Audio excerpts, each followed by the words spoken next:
And welcome to another episode of Sharing with Shellshock. I am your host, ShellshockPrime, and we are here to talk about game shows tonight for this episode.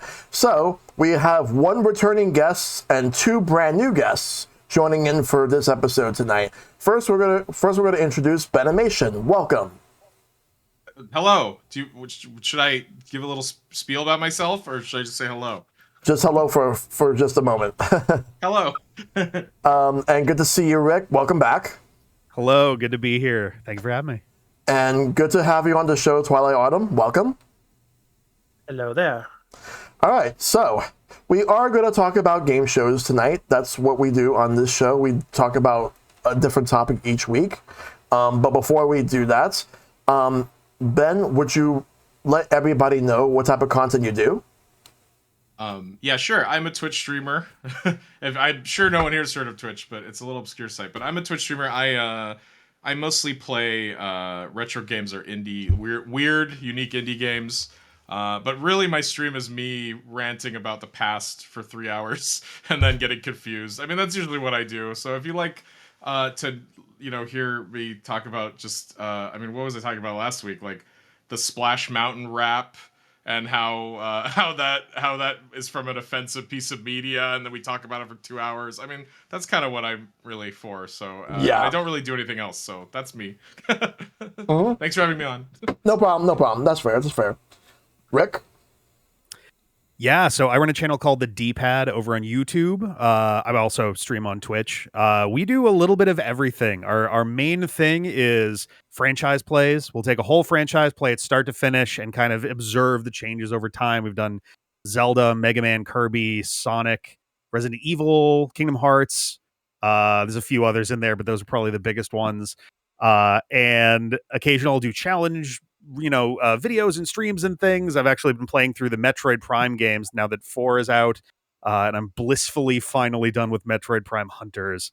We do video essays and things too. If there is like one thing that people would know the D-Pad or me from, it's probably from 10 years ago. I did a brief history of Michael Jackson's Sonic the Hedgehog 3, which is coming up on its 10th anniversary actually this October. So maybe keep an eye out, and I might have something going on for it. I don't know. All right, sounds good. Awesome. And what about you, Autumn? I am just a variety streamer on Twitch. I play literally anything that's thrown my way. I let my viewers pick games for me to play that I would never have thought to play, and I found some really amazing games because of it. I'm TwiliAutumn for a reason. I'm a huge Zelda fan. I have been for nearly 30 years at this point. I was part of the Zelda community for nearly a decade on Zelda Universe, so I've been ingrained on that community a lot. But yeah, recently I've been doing a lot more RPGs, and I've been going through the Pokemon series, and I'm going to be starting going through the Final Fantasy series because I wanted to finish all the games in the series, kind of like what Rick does. As I go through the entire series. Nice. It's always good to go through every series you can, especially like your favorites and also games that you're trying out for the first time. It's always a good idea to do that. I love it. My goal last year is I 100%ed most Zelda games. There were 2 exceptions to that. Which I know which ones, I'll say. But my 2 least favorite ones. Which are actually my 2 favorite games in the series. Oh. But tension. Podcast tension. Well, there will be a debate on this in a few weeks because there will be a Zelda episode coming soon, so stay tuned for that. And Twilight will be in that. So but tonight we're gonna talk about game shows. So there's been different game shows over the years, and to be honest, there's always going to be one where you watch a comfort show, or there's some in which you watch because you either have the day off from school, or you're sick, or whatever, what have you, and most cartoons that you would normally watch are not on around those hours, so you want to watch something, so game shows happen to be on, so that at least fills the need to watch something. and they're fun. So that, and also the ones that show up at night. But we all have our favorites. We all have some shows we watch over the years. But Ben, we're going to start with you on this one. What were some of the earliest game shows that you remember watching? Well, when I was little, so I grew up in Los Angeles in the 90s mainly, and and so we had access to, of course, Price is Right, like everyone, which when I would watch, home sick from school. I'm sure everyone has that experience. But we also in LA they had a bunch of. I didn't have cable growing up. I never had cable until I went to college. So most of the game shows I'd watch were local LA stations re-airing game shows from the 70s and 80s in the 90s. And so my favorite game show that I watched as much as I could was Concentration with Alex Trebek. Oh, dang. And that show I loved. And I would go to school and I would tell people about it, but everyone was watching like Nickelodeon and, like Legends of the Hidden Temple. Is that what that show's called? And I would be like, they'd be like, I love this show, I love that. And I'd go, I know what you're talking about, but Alex Trebek is the coolest guy. And they'd be like, yeah, Jeopardy. I'd go, I don't know. Concentration is the best show. And everyone would just look at me like, what are you talking about? But that's why, but that was definitely my favorite show. There's a clip, if you Google that show, Alex Trebek's Concentration, there's a famous clip from there where it looks like a guy is maybe doing something he shouldn't be doing on TV, and that clip I think is still viral and still gets played on like compilations of like most awkward game show moments. So you might have actually seen it if you've never heard of it, but that's also the game show with like 1,000 cars on a spiral staircase, which I just thought was so cool. I was like, whoa, that horrible boxy 80s car looks sick. I was like, really into it, but yeah, that was definitely my favorite as a kid. But also, of course, Price is Right. That's probably the one I watched the most because it was on all the time. All right. Now, what about you, Rick? What were some of the earliest game shows you remember watching? I had a pretty wide variety of them growing up. I would say, so I feel like there were like 3 different clusters of game shows around the time. So I also grew up in the 90s over on the East Coast. And what I wound up with was, so you had like your kind of standard game show fare. Price is Right was like obviously the number one for sick days. I don't think that's going to surprise anybody. But also like Family Feud and stuff like those. Wheel of Fortune and Jeopardy were fun once you got, into the evening hours and all of that. Out of that like zone though, I was a big fan of Supermarket Sweep.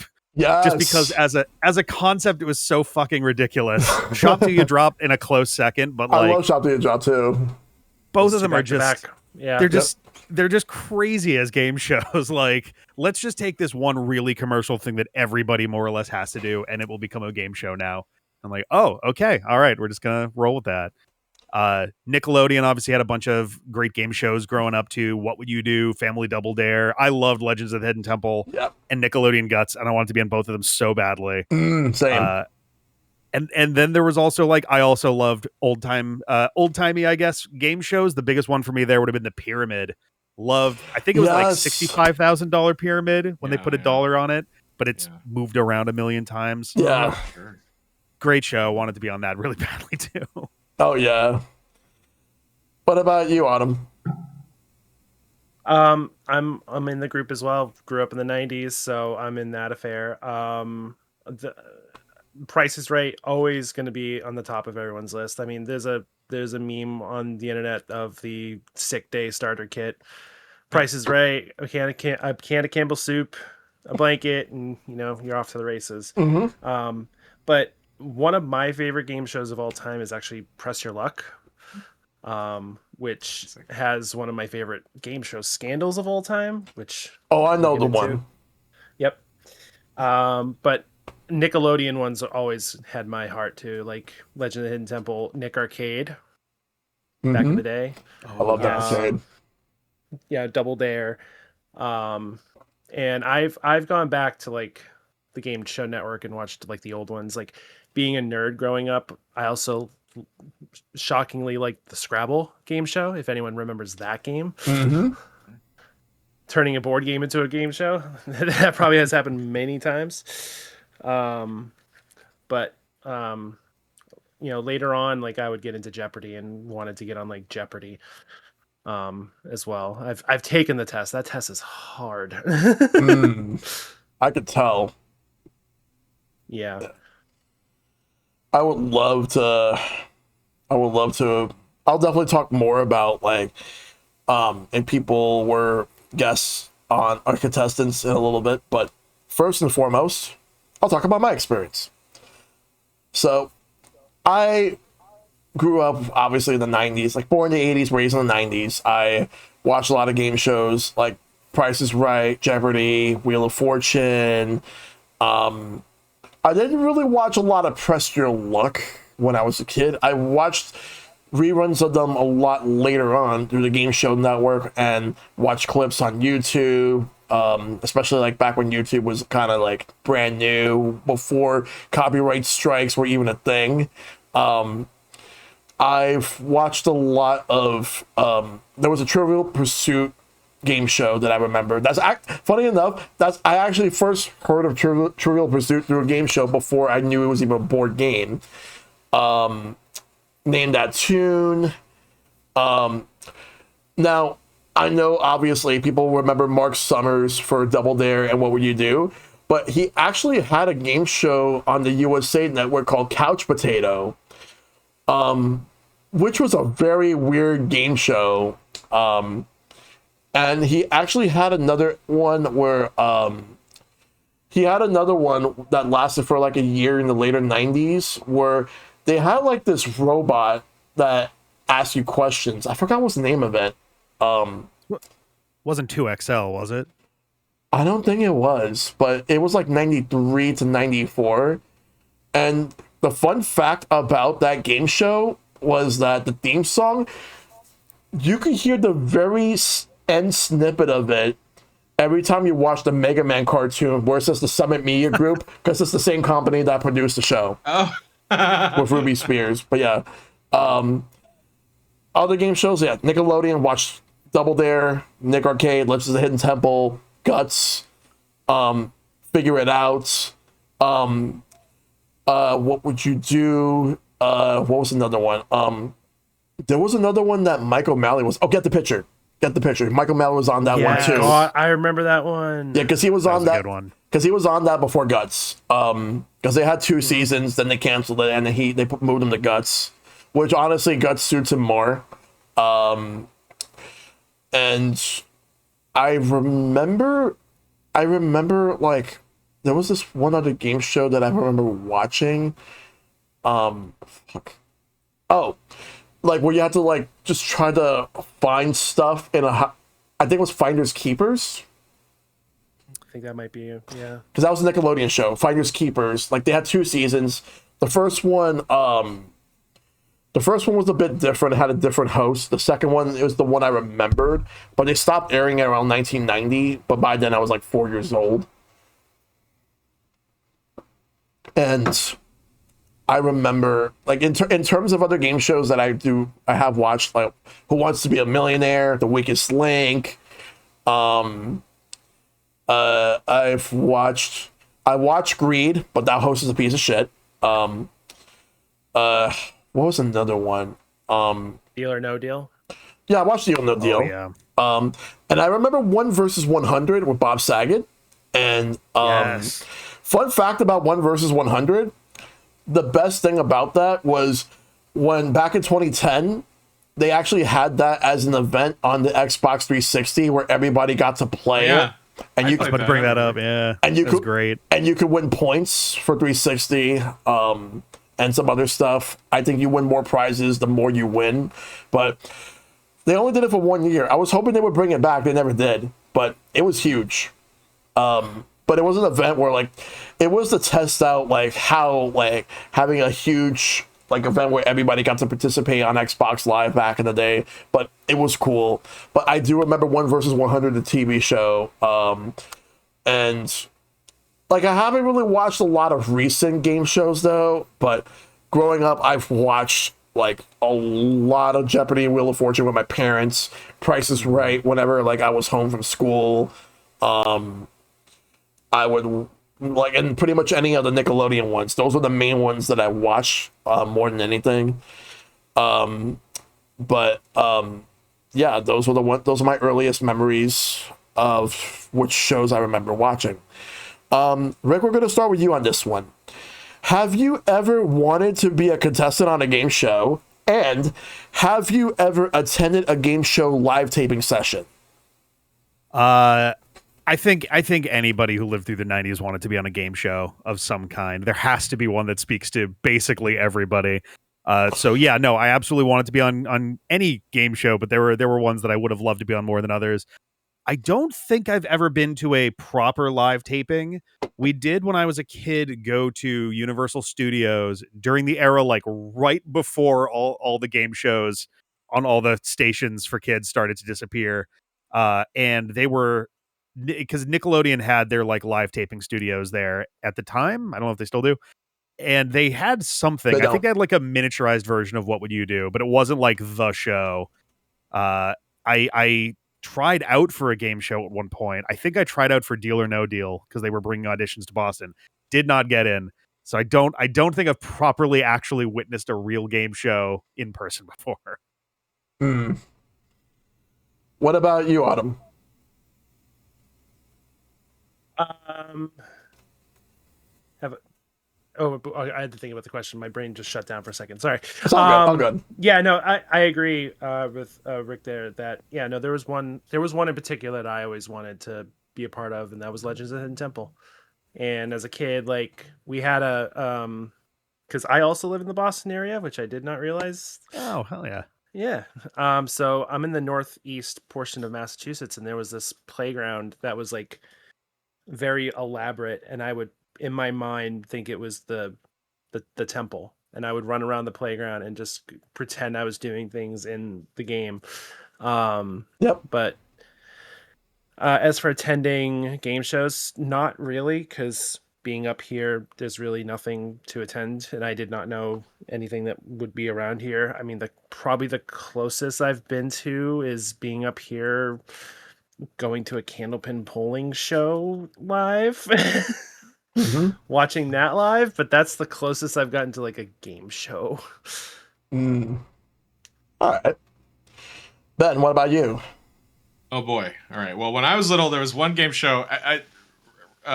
Rick said it right. Everyone has a game show, right? Mine was Video Power, and Video Power. I don't know if anyone. I do. It was syndicated. It was on. I don't think it was on cable. It was on. For me, it was like Channel 9 at like 6 a.m. Before school, and that was you played video games the best. Specifically, I think NES was what people were playing. It was Nintendo. And if you did well, it ended with like a shop till you drop style, or rather, I don't know, supermarket sweep style, like run through a video game store and attach any game or peripheral or anything video game related to like Velcro patches on your body, and whatever you could Velcro to yourself, you got to keep.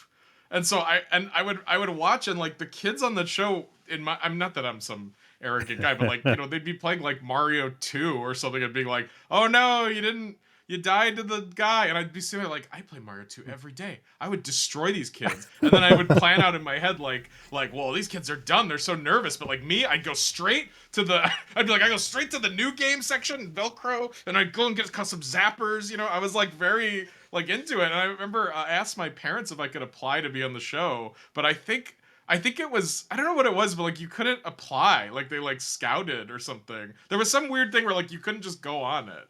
And so I was like, my hopes were crushed. But my mom did, she would, every time I would tell her that I wanted to be on that show, she would, she's good at crocheting and sewing and stuff. So she would always make me like stuffed animals of all the characters from video games as like a prize. She'd be like, well, here's Boo from Mario 3 for you. I'd be like, oh, thanks, Mom. Ooh, you know, it was pretty cute. that's awesome. I always wanted to go on the show. As far as being like actually being I was on a radio game show one time. My friend was a producer for this like he was like a Howard Stern kind of guy. I don't remember his name, but he had his own like shock jock show, and that show had a spin-off show that was a game show, and he asked me to be on it. So I was a contestant on that show, and the show was it was like name that tune for like terrible music, like meme songs and like horrible songs. Ooh. And you also had to present a song. That was one of the challenges, was you had to pick a song and present it to like judges that you thought was bad. and it was a really fun experience, except for one of the guys who was like my opponent was like a I don't know how to say it. I don't know how to say it, but he was sort of like a mean-spirited comic, like maybe like a comic that would go on a certain kind of show, and so he kept taking offense to like I don't know, like I would bring up like musicians from like France, and he would say things like, French musicians? Why don't you know any good American musicians? Like that kind of stuff. And I was just, the whole time I was like, okay. I was like, and I didn't know what to say, because it was like, I didn't want to be like, you're dumb. But that guy had like, he was like a real comedian. Like he was on like, network television. So I just felt weird criticizing him, but I did. I did criticize him, and that show got canceled after my episode. So I always wondered if I derailed that show. Wow. Anyway, but that was my only real I'm just gonna go on for it. My background is in television production, and my final project as part of my television production production major was a game show. I did a video game show, not as good as Video Power. It was basically just video game Jeopardy, but we did have a wheel. And so I got to produce it, and I was the host, which was fun. But my teacher hated it. So when I got done, I remember she took me aside and said, "I expected more out of you." Like she was an award-winning like news anchor. So that game show to her was like low. It was like low class, and everyone else made like journalists kind of stuff. So, but I didn't care. It was fun. I'm glad I got to make one. Anyway, that's it. That's my experience. All right. Well, I will say this though, like just the fact that comedian, like the fact that you pretty much criticized that comedian, and then that show got canceled right after that. Wild, wow. I felt bad. I felt really bad. I was like, sorry, man. Well, I've never been a contestant on a game show before. I've always wanted to. The main ones I've always wanted to be a contestant for on a game show. I wanted to be a contestant for Nickelodeon Guts. I've always wanted to see what it was like to climb the aggro crag and even get a piece of it. Yes. Bring it home. Which, if I would have had it, like, I would have placed it somewhere on my shelf. I've always wanted to participate in Legends of the Hidden Temple, but people kept, like, for years, like, people kept screaming at the kids for not being able to properly assemble the Shrine of the Silver Monkey. But I've watched videos, and there were some people who were former contestants and people who were former staff, and I believe also the host, talked about why kids were having trouble assembling it properly. It's because of the fact that the way that it was made, it looks so awkward to be able to put it together.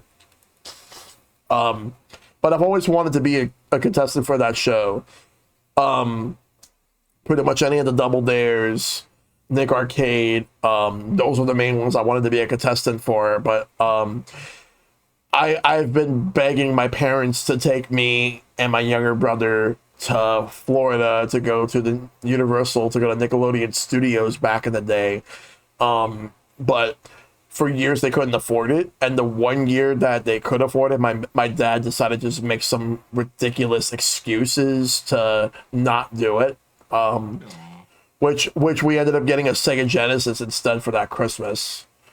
Well, I mean, wait a minute. it kind of worked out a bit, but because we mainly got a Sega Genesis so that we can play Sonic. But anyway, I am also familiar with Video Power. I remember the first season was basically like just a guy who loved video games that talked about like tips on like on different games, and then they would also have a cartoon that was supposed to be a copycat of Captain and the Game Master called the Power Team.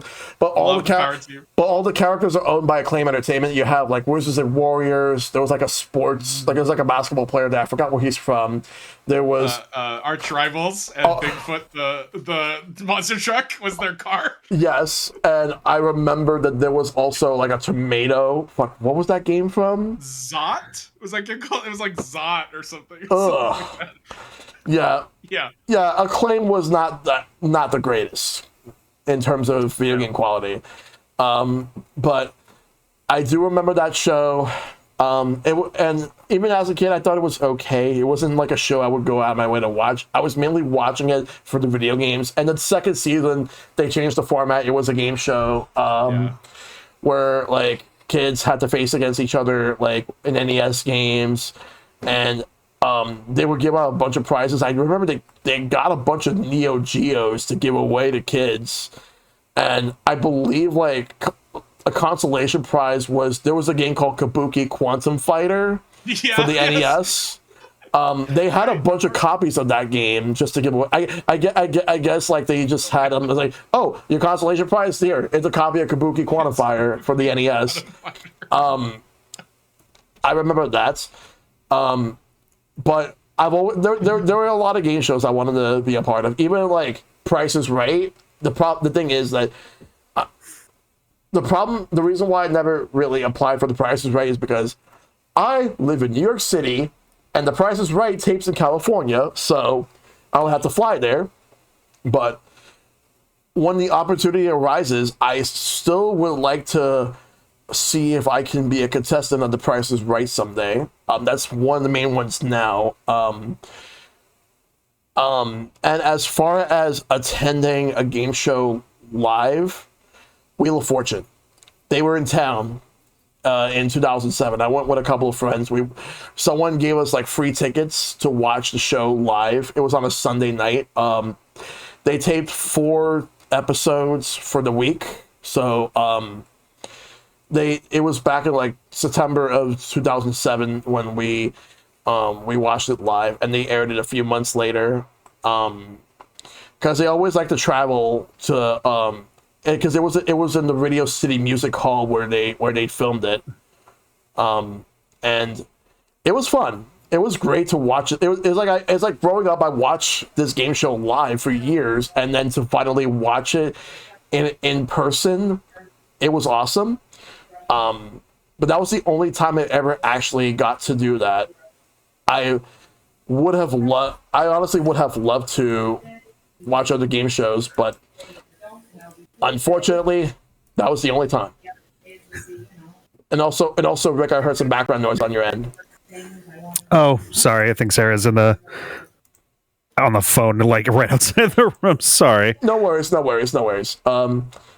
But yeah. But I will take the time to bring this up for a bit because I have hosted game shows in conventions in the past.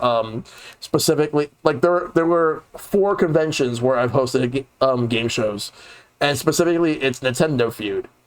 The PAX East is definitely one of them. We've had Nintendo Feud for years there. We hosted it in a local convention in Long Island called Eternal Con back in 2006, which was 2016. Which the first one was Mario versus Wario, and I was in costume for that. Like I actually had like that store-bought Mario costume before I upgraded to like actual like denim overalls and everything. And then Long Island Retro, we had it in 2017, and New York Comic Con in 2018, which was the only time we actually got to do it there. And the theme that we did it at New York Comic Con was Team Pikachu versus Team Eevee because Pokemon Let's Go Pikachu and Eevee were coming out around that time. So, and they loved the concept, and they were also doing like an anime thing. We did it. It was fun. We would usually do Nintendo Feud every year at PAX East, and also like we have other people within the group that go to PAX West, and when PAX South was still a thing, they went there too.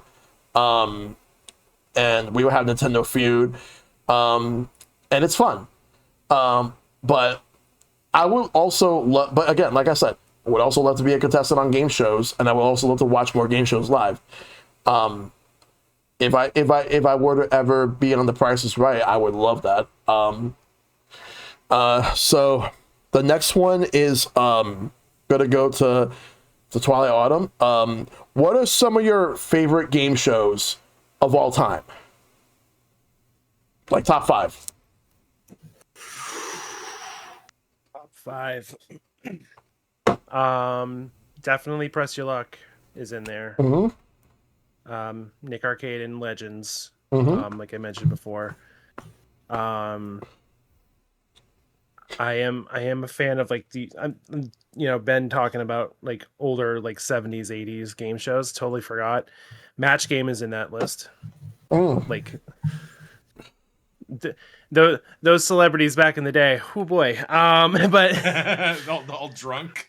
yeah, they're all drunk on this. Yeah. Richard Dawson. Oh God, what the heck's his name? Yeah, like Betty White, Charles Nelson Riley. Yeah. Mm-hmm. And of course, Family Feud definitely is in there. Love Family Feud. But there's so many like eliminating it to 5 is just because Price is Right is definitely up there because growing up with that. Jeopardy, just as I got older realized how like I wanted to be a part of that, and like I thought I was smart enough to be on there, but apparently I'm not. Wheel of Fortune is I've always been good at like word puzzles like that, so like I would have loved to have been on that. Like, Yeah. just so many good ones. Mm-hmm. Yeah, but there's some weird ones that are in my like top. There's a lot of like USA game shows, USA Network game shows that I just thought of while we're talking. Yeah. Like the You Don't Know Jack game got a game show back in the day with I Paul remember that. Rubens. Paul Rubens. Yes. We watched it on my stream. I used to watch that too. And there was another one called Smoosh or Smush or Yeah. whatever, where basically the whole premise of the game was to smush two concepts together. And I just distinctly remember watching that a lot growing up as well. So like, I mean, the weird wacky ones tend to be where I tend to gravitate toward. Yeah.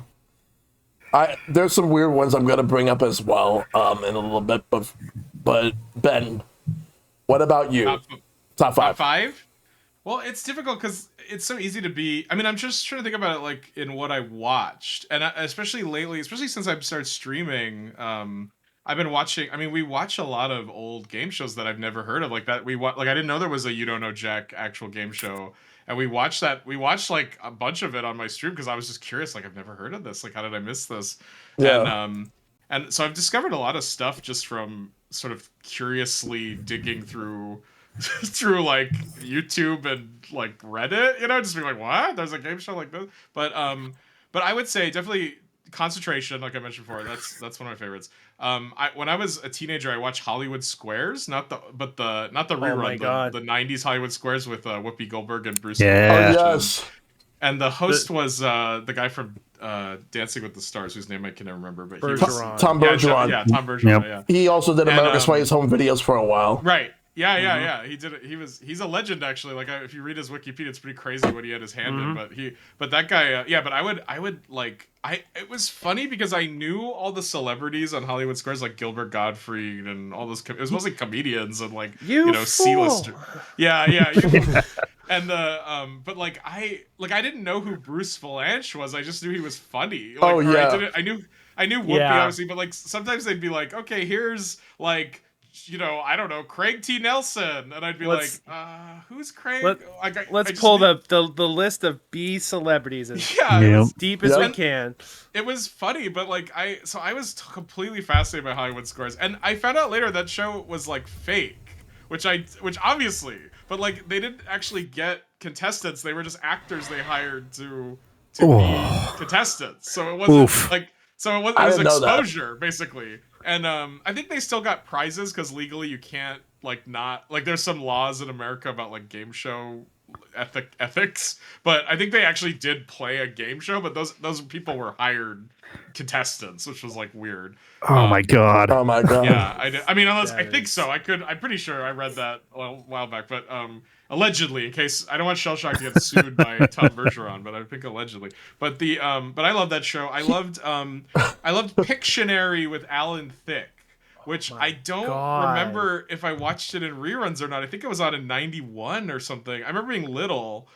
And I love that show because I didn't know any of the celebrities on the show. I'm pretty sure it was celebrities or maybe non-celebrities and celebrities or whatever, but they would play Pictionary. And they literally just had a big, how you play Pictionary, like a giant white Oh my god, thing, I forgot about that. And Alan Thicke was so funny because he was so full of himself, but in a good way. Like, I don't know, I don't really know anything about Alan Thicke, but like he would be like, "Oh, you call that a bird? All right, sit down." It was like that level of schmarminess, and I remember loving that show. And I would tell kids at school about it, and they'd be like, "What do you?" They'd be like, "I play Pictionary with my mom. Who's Alan Thicke?" It was like I don't know. So I remember that show, and then the next two are very weird. These are shows I found through Twitch. So one of them was before Twitch, it was Justin TV, right? Do you remember Justin Yeah, I TV? remember Justin TV. So Justin That's TV was obviously not gaming focused. It was just anything goes. And Yeah. there were live TV channels where people were just streaming like TV and like not caring if it was copyright or not. Those have come back now on Twitch, which I find funny. But like back in the day, there was like 1,000, Star Trek all day, da da da all day, and one of them was game shows all day. And there was a show that I only ever saw on Justin TV's like illegal game show channel called Child's Play, and and I'd never heard of it or seen it, and that show was the best because it was they would record, they'd ask children, like little kids, some complicated thing, like they'd be like, "Can you explain ask like what astronauts do?" And then these kids, they would record just the answers. So the kids would be like, they go into a big helmet, and then they would show the weird rambling of these children to adults, and the adults would be like, and they'd get 3 guesses, and they'd be like, is it is it like a submarine guy? And they'd go, "No, sorry, Carol. Now on to Brett. Brett, what do you think?" And they would show more and more clips until finally the kid would say something like, "I think it's out of space," and then they would know, like that would give it away if they couldn't get it. And I remember watching that show, like I would watch the Twitch because they wouldn't air them in order. It was just a smattering. So I would sit and watch Justin TV's channel, and I'd mute it, and just be, and then suddenly I'd look over and be like, "Child's Play," and I'd unmute it and be like, "All right, what is this weird show?" And I couldn't. It was so funny. It was just like I couldn't find anywhere else. And then my final answer is would be recently got very obsessed with the show What's My Line, which is a Ooh, 50s game show. God, 50s to 60s. that is old. And What's My Line is fascinating to me. And I could talk about, I want to give you a little tidbit about it, but I'll save it because it's a whole long thing. But What's My Line? The reason I found that was because somebody was streaming a clip from it where they had on a guy who witnessed Abraham Lincoln's assassination. And I was like, what is this show? And how, what? And I was trying to, yeah, he was like 3 or 4 or something in the audience. And now he was like 90 or whatever, and he was on the show talking about watching Abraham Lincoln get assassinated, and it was so crazy. And I remember I was like, "What is this game show?" And so I started just watching it like all the time, like just to chill. I would just watch episodes of it, and they had on like Fred Astaire would come on, and like all these 50s celebrities. Yeah. And I'm really into that show, to be honest. Like I watch so much of that show, so those are just by like things I consume. Those are probably my 5 favorite ones. But anyway, sorry for the long response. No worries. Wow, like I gotta look into that once this podcast is over. I gotta look into this whole thing. Rick, what about you? What are your top 5 favorite shows for game shows? Oh boy, so I most of mine are like stuff we've already talked a ton about, so I'll breeze through them. I'll do a couple honorable mention types as well before my current number one, but Price is Right, like to this day, still one of my favorites to watch. I still tend to wind up watching like Bob Barker era more than Drew Carey, but like Drew Carey does great for it also. Family Feud is another one. Love going through that. That one's always great. Another show that I would have loved to be on. Legends of the Hidden Temple, Nickelodeon Guts, borderline perfect kids game show, fair, the exact kind of thing you want desperately to get on. It was maybe the first real jump scares I could think of as a kid where the like temple guards suddenly just appearing from out of walls and abducting the contestants and they're just like, "Okay, all right, your turn." I'm like, no. Yeah. Yep. That would have scared the shit out of me. Oh Yeah. my god, I can't even imagine. Some of the other shows that I used to watch, like obviously during like the more trivia era of stuff, you had Who Wants to Be a Millionaire and The Weakest Link. Was very into those back in like high school. The Weakest Link popular enough, especially in the UK, that like Doctor Who did a spin on it for its first season back on the air, which was pretty cool. I used to watch a lot of Hollywood Squares as well. There was like a whole era in the like late 2000s into early 2010s where they were like every channel was trying out new game shows and they were all terrible. And I have such a deep love for all of them because, like, I mean, I appreciate the effort, but man, these were never going to last.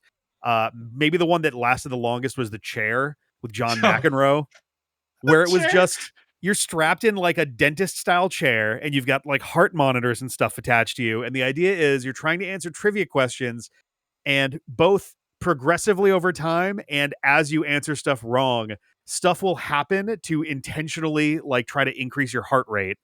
And if your heart rate got too high, you had to stop until you calmed down. And if it got any higher than that or waited too long, you just lost. And I distinctly remember, like, because there would be stuff like a loud noise, or like they had, screens everywhere, and like a bunch of birds or bats would suddenly be on there and it would scare them. But my favorite one was they would suddenly have a close up of John McEnroe, and he would just have a tennis racket. He would just start hitting tennis balls at the camera. Oh my And apparently God. that was going to scare them. And it's like, what are we? On the flip side of that, airing at the exact same time on another network was The Chamber. The Chamber, yes. Which, for anyone who's not familiar, was basically a game show where you torture your contestants until they lose. They only had 3 episodes, and they had a choice, I think, of 2 chambers. You either did the hot chamber or the cold chamber. And they started at pretty extreme temperatures and got worse and worse and worse. They would spray you with water, which on the hot side, like, it sounds like it'd be nice, but like eventually you have all that heat. Like, we're going into like 130, 140 degrees. That doesn't feel too good. They would have noises, sounds, all of that stuff. On the cold side, you would frequently see people where like frost is forming on their bodies. And eventually their vitals would be like too out of whack, and they'd be like, oh, we got to take you off of there. And I distinctly remember that the final episode they aired, they had a like preview of, and next time check out the bug chamber, or no, it was either the bug chamber or the smell chamber, but it was going to involve both. And the show got canceled because apparently one of the very first contestants like had to take a trip to the hospital immediately after, and it was just like, oh, this is a major liability for our network, so never mind. Yeah, they just wanted to avoid that lawsuit. And like the last episode when they aired it was actually the first time a contestant won.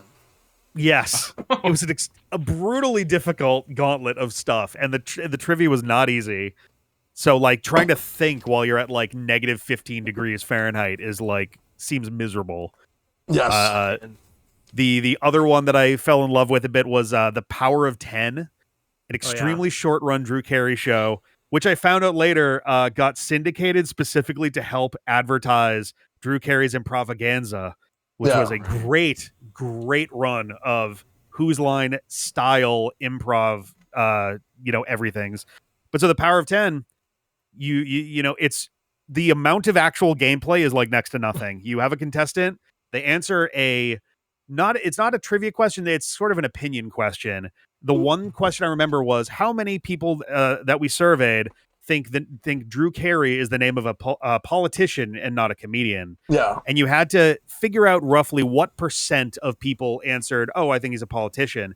But you wouldn't give the exact percent, you would give a range. And I want to say for the first question, I think for the first question, you got a 40% range and it was worth $1,000. 40%, you could basically just say 50% for almost anything and you'd get it. But like you try to figure out like where it's going to be. You get that right, you move on to the next one. If you ever got a question wrong, you would drop down to the previous winnings and you would leave. Like that would be it. Or you could walk away and keep what you currently have. Next question, you have a 30% range for 10,000, a 20% range for 100,000. And then you get a 10% range for $1 million. And the very first contestant got that right. So they got $1 million for a 10% range. And then Drew Carey is like, he's losing it. And you don't know why at first, but he comes back from commercial and he's like, okay, I got some cards here. And he's like, so there's more to this game show, but we haven't rehearsed it yet because we didn't think anyone was going to win that fast. So there's one more question. We can ask you the same, if you want to take it, we can ask you the question one more time.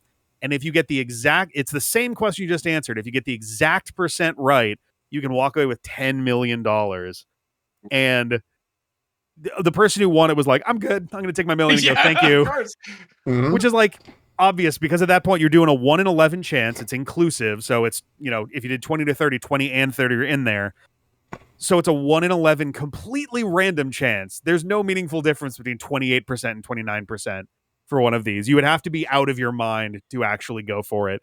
And I believe they aired about 18 episodes and it went off the air because it both had poor ratings and they were losing way too much money for Yeah, I wonder people that why. were just coasting right through. But I would have to say that my number one right now, after all of that lead up, if it even counts as a game show, and I think it does, is Game Changer over on Dropout. I was literally going to interject about Game Changer because I so forgot good. about that game. It's so good. It's so good. Samurai is a fucking genius. It's the most He's beautiful. Also a madman. Oh my god, he should be in jail probably. But every new season that comes out, it's just like I have to watch it all. I finally just watched Sam Alima Ding Dong after putting it off forever, and just like perfect. Everything's so good. So Game Changer, number one for me. Making all this conversation, I'm also reminded of some other game shows that I just thought of, like one that is so random that with the chamber and all that, like Russian Roulette. Do you guys remember that game show? I've heard of it, never seen it. Oh my god, I do. No. Holy cow! It was a trivia game, and whoever lost dropped out because they were all standing on a 6-chamber basically stage. Yeah. And if you got it wrong, you would drop down into like a pit. Yeah. Mm-hmm. And wasn't it that the pit had special effects, so it looked like you were just falling into an abyss? Like, it wasn't like you ever saw them again. Like they were like and it was they like fell and you didn't see them, and Yeah. you assume they're down. They just fell onto a pad, but remember it was that. oh my god, no, Game Changer definitely is up there. Even I mean, does Whose Line count as a game show? Well, there are points. Actually, I was gonna bring that up. I was gonna bring that because there's like things that are kind of game shows. Like I was gonna say Love Connection was my favorite game show, but then I was thinking but that's not really a game show. It kind of feels like it, but it's obviously not. But like Newlywed Game is a game show. Oh god, Oh, I mean, boy, Newlywed Games. I mean, because in the same line, Whose Line with Game Changer, like who's winning? The audience is winning. Yeah, I really. guess so. Yeah. Like, we need a game show scientist to define terms. true. Yeah. So in terms, okay, so it's my turn right now. So in terms of game shows, I'll tell you what are my top 5, but I have some honorable mentions that I would like to bring up because, like, I've seen in the chat Takeshi's Castle, which was localized here as Most Extreme Challenge, or MXC, was on Spike TV with the most weirdest dub possible that they could not get away with now. Like, the show does not hold up well. Stick with the Japanese version.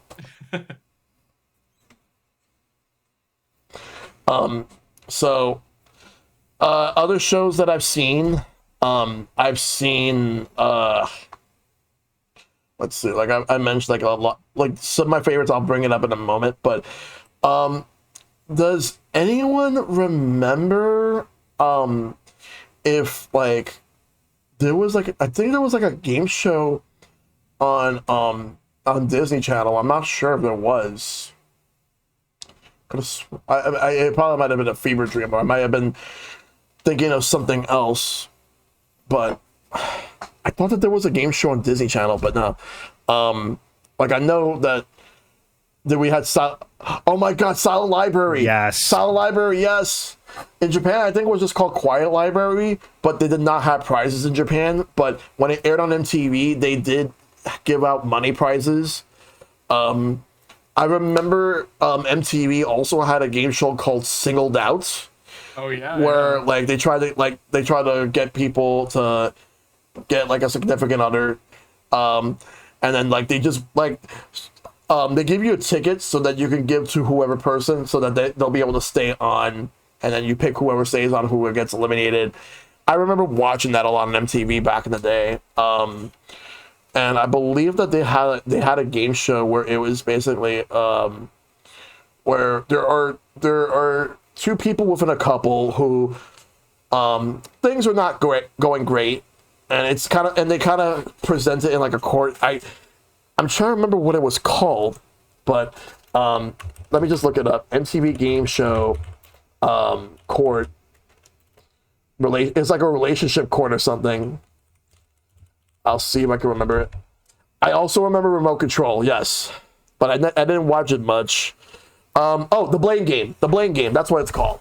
It was like okay. Where it was from 1999. And eventually, like, because it when like after the show ended, like basically each contestant would be either they broke up or they got back together to reconcile, but it's all for the game show. It's a matter of who's to blame for what's going on in the relationship. And I remember that, speaking of MTV, they also had another one called Say What Karaoke, where my God, where you would have like contestants singing, like, or rapping some of the songs, like the popular songs of that time, like 1999 to like the 2000s. And another game show that MTV, the thing is that it may have been music television, but they had a decent amount of game shows. Let's see. There were some Nickelodeon game shows that people don't seem to remember. Some of them I didn't watch until like years later. Like I remember there was Think Fast, and there was Pick Your Brain. Yes. But Figure It Out. Yeah, Figure It Out I do remember watching. It wasn't my favorite, but I enjoyed it. Like I do love the fact that they gave away like pieces of game show and sitcom sets, and even sets from all that to the contestants. So you had a piece of Nickelodeon to take with you home, which was cool at the time. I would have wanted like some of that stuff. Not sure what I would have done with it, but it probably just would have eventually been sold on eBay for money. But in terms of my favorite game shows of all time, I love Who Wants to Be a Millionaire, like, but I've only ever watched it when Regis Philbin was on.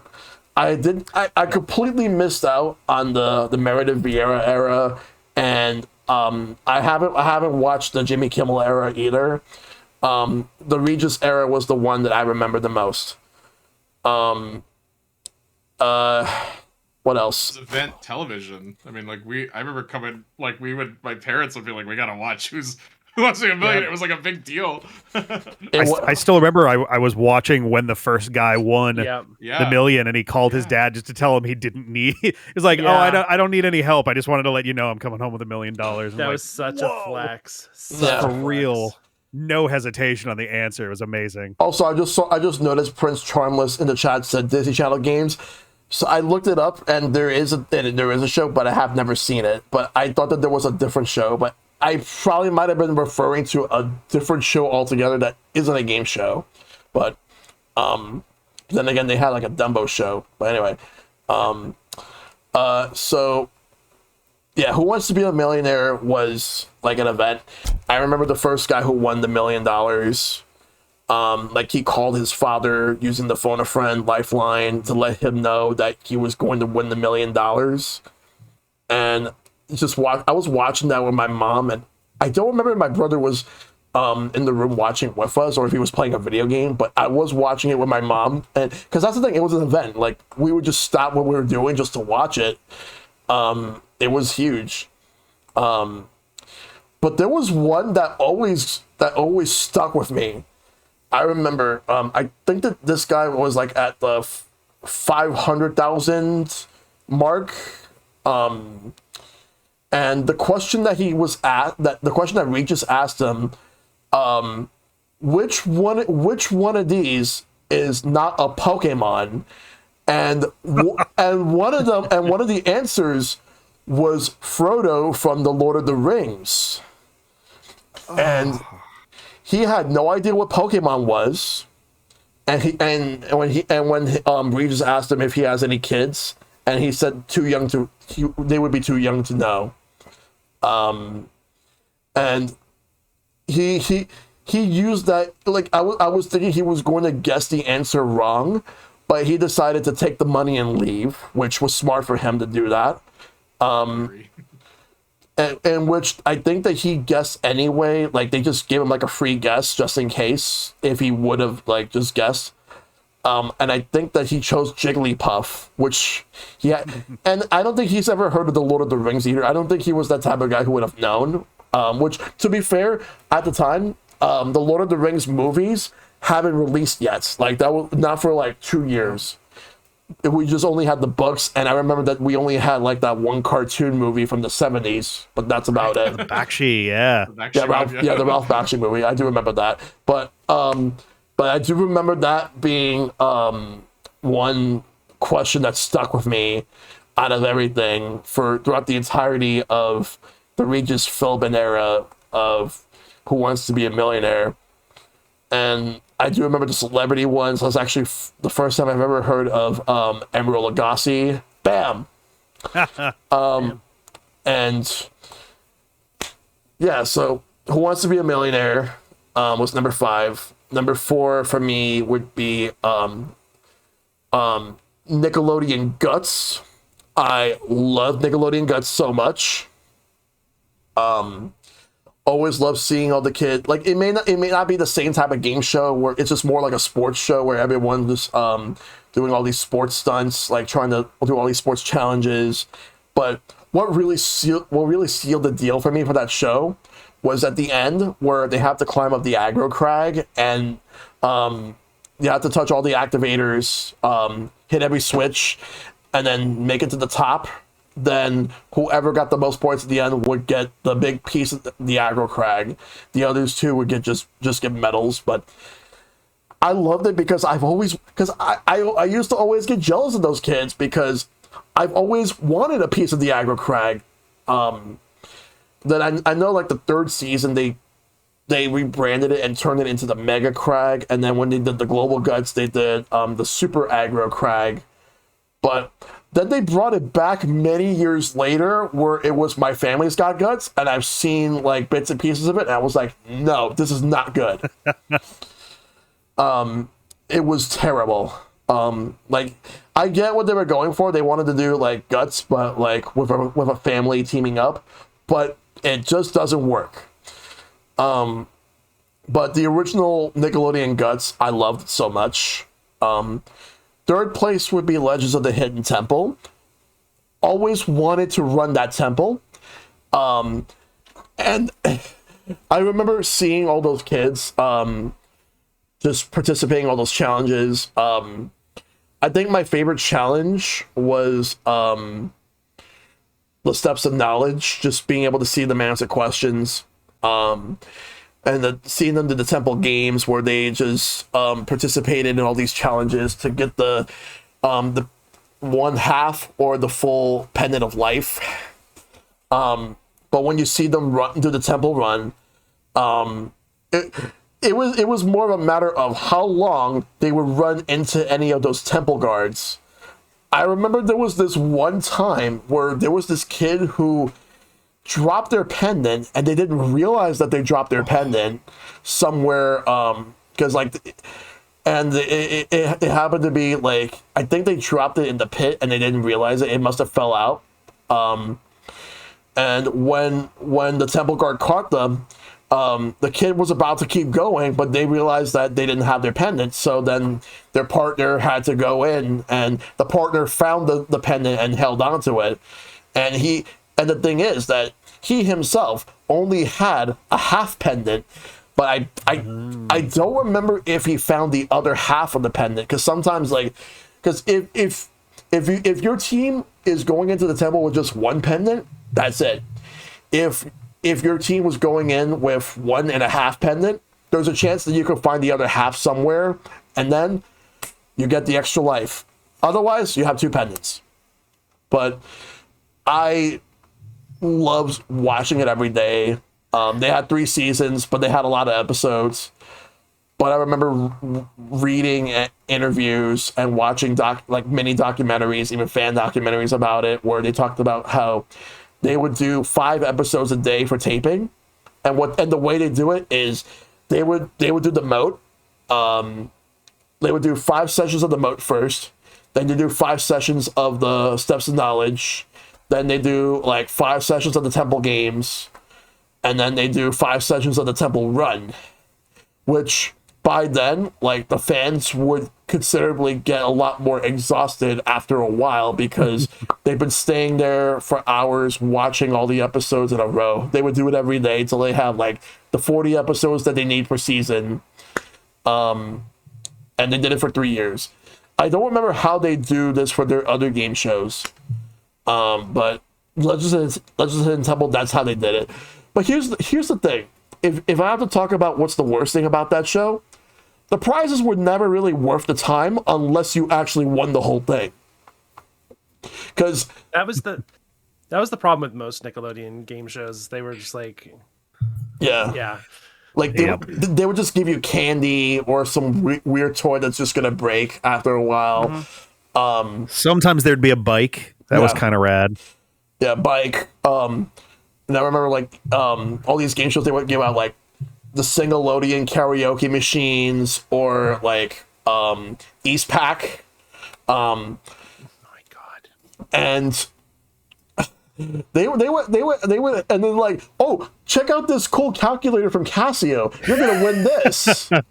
Or Melody Pops. Don't you worry. Love those. Oh my god! You're not gonna go away empty-handed. So here's some Melody Pops. Love those. Yeah, prizes were weird unless you won the whole thing, where you could win a trip to like Universal Studios Florida, or you can go to Bahamas, Space Camp, Puerto Rico. There's so many great places you can go to. But they would. I don't know what deal they had with Space Camp, but I remember they used to give away trips to Space Camp for years. Though usually it's trips to Universal Studios Florida, or in some cases, like in Family Double Dare, you get a brand new car. Oh. But yeah, number 2 is Double Dare. That was the game show that made me love game shows, because Nickelodeon was the very first channel I've ever watched when I was a little kid, and they could put whatever show that was on TV at the time, and 99% of the time, I would watch it. Double Dare was one of those shows. I could not get enough of it. Whether it's Double Dare, Super Sloppy Double Dare, or Family Double Dare, I loved Double Dare all the same. Even when they brought it back as Double Dare 2000, I enjoyed that one too. But I couldn't get enough. Like seeing Mark Summers as the host, and I just love seeing like all these kids participate, and even the fact that Mark Summers, when he would get slimed or when kids throw like a bunch of like stuff at him, and the one thing that people need to understand about Mark Summers is that dude has OCD, and the fact that despite the fact that someone like him, who he wouldn't be caught dead with any of like the slime all over him, he still did it. He was a professional doing all that stuff. I after reading all that stuff about him, I've gained a significant amount of respect for that guy. Like, just having to deal with all of that and still have to put up with it for every single episode. That's crazy. I never knew that. That's wild. Yeah. That's absolutely crazy. Yeah. I think him and Howie Mandel, I think. Yep. Yeah, Howie Mandel as well. Yes. Yeah, because Howie Mandel, he had that as well. But yeah, Mark Summers, the fact, because I did not, as a kid, I didn't know about that. I first found out about it when I was just looking up online, just looking up about Double Dare, and that was the first time I've ever heard about the term OCD. I never heard of it before. I probably might have known about what it was, but just not the name at the time. But now, it kind of got thrown out as like germaphobe back in the day. It was. It was normalized as OCD. Yeah, that's what it is. But yeah, like Double Dare. That one they actually gave really good prizes, unlike the other game shows. Like that one had better prizes because that was the one where they put the most budget into it compared to like a Nick Arcade or Legends of the Hidden Temple.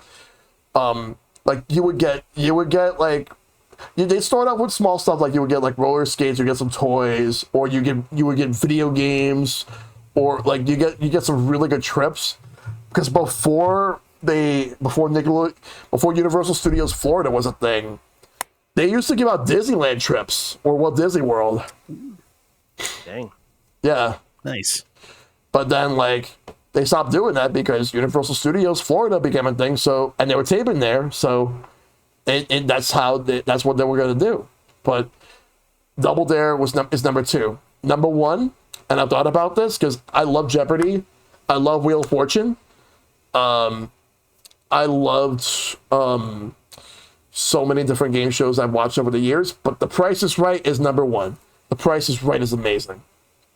I mainly watched when Bob Barker was on, and I mainly watched the show when I was home from school, whether if I was sick or I had the day off or the school was on break or summer vacation, what have you. That's how I've watched The Price is Right back in the day. And one of my favorite games that they had in The Price is Right was Plinko, where you just drop a little like chip and then like you just watch it fall. But I remember there was one episode. I'm trying to remember which game in The Price is Right. There was this woman was playing who she wasn't know what she was doing, and she somehow won. There's a clip of it. It's whichever one you had to guess, like the digits of the price and like the order they went into, because she kept like looking at the audience and she seemed like completely lost what was going on, if I recall correctly. Yeah, the video's been up on YouTube for like almost 20 years now, and it has like over 11 million views. I'm actually gonna put it up in the podcast guest room so whenever you guys can watch it, it's there. Sure. Like, yeah, it was insane. Like, like how, despite all that, it's 10 chances. That's what it was called, and yet, Yes. somehow, despite everything, she won. But there was also a controversy that took place in The Price is Right, where this happened like very early in the Drew Carey era, where in the Showcase Showdown, there was a contestant who actually guessed the exact number of the actual retail price, like completely, like where he got it exact. And Drew Carey did not sound excited. He kind of thought that like the whole thing was rigged. And it turns out it wasn't rigged, but CBS was not thrilled about that at the time. They definitely were not thrilled. But The Price is Right is easily up there as one of the greatest, if not the greatest, game show ever. Shout outs to The Weakest Link. You are the weakest link. Goodbye. Bye. Shellshock, I have to add a 6 to my list. What's your sorry, 6? It's an emergency. And hopefully everyone here is with me on this. But on my own stream, I show this game show as my Be Right Back. Like when I go right back, I show clips from this game show. And so I would be completely making a fool of myself if I didn't mention it because I watch it every day. And that's Where in the World is Carmen Sandiego? Oh my God. Show for PBS. I watch it every day, so I notice people in my chat in here, and I'm like, I better mention that before we move on, because they're gonna be like, why didn't you mention what you watch every day?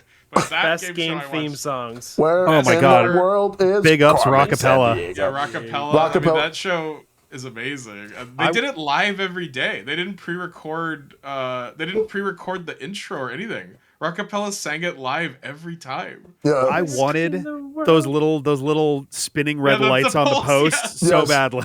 I wanted that too.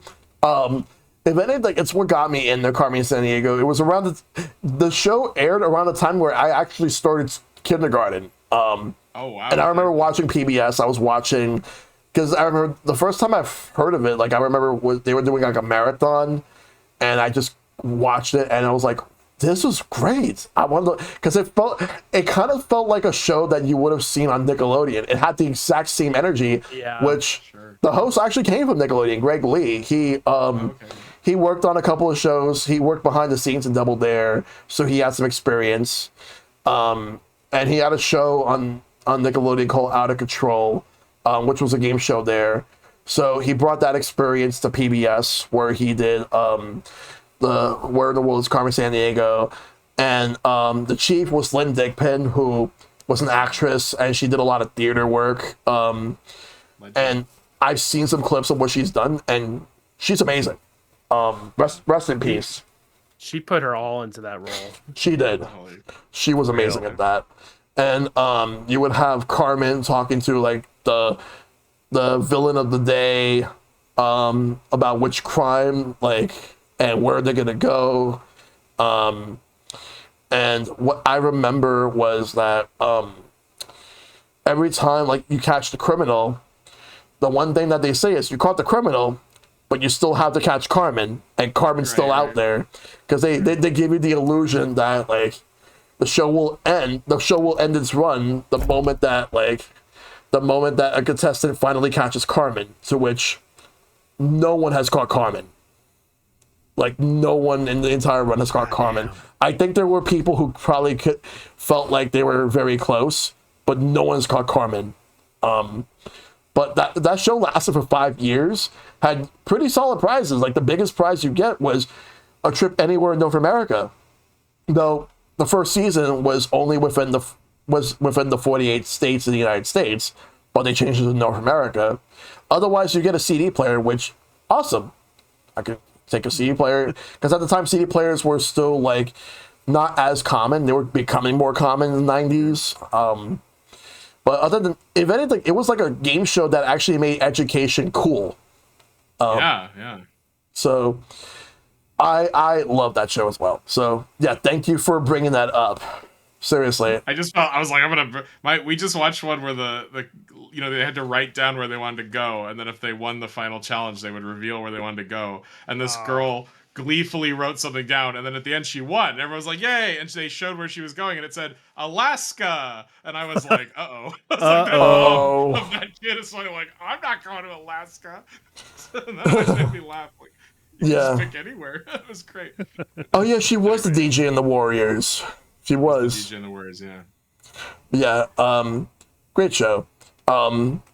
So the next question I'll ask before we do the community questions will be, how have game shows shaped your overall taste in shows? And Ben, we're starting with you on this one. Me? Yeah. Well, I mean, I don't know. I don't know.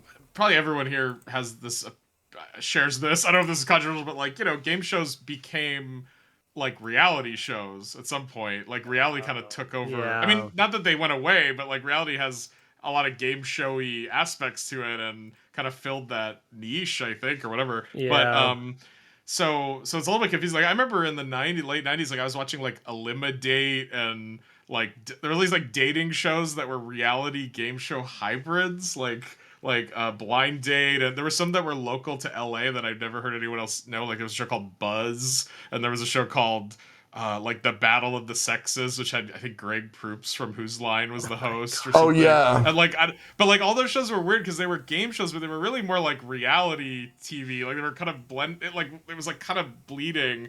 And then now, like Jimmy Fallon, like I'm not the biggest Jimmy Fallon fan really, but like his show is basically just game shows of celebrity. Like everything he does on his show is a game show, and they clip it out and put it on, TikTok and stuff. And it's just funny how like I'm with you. Like I don't really watch a lot of modern game shows except for maybe Game Changer or things like that. But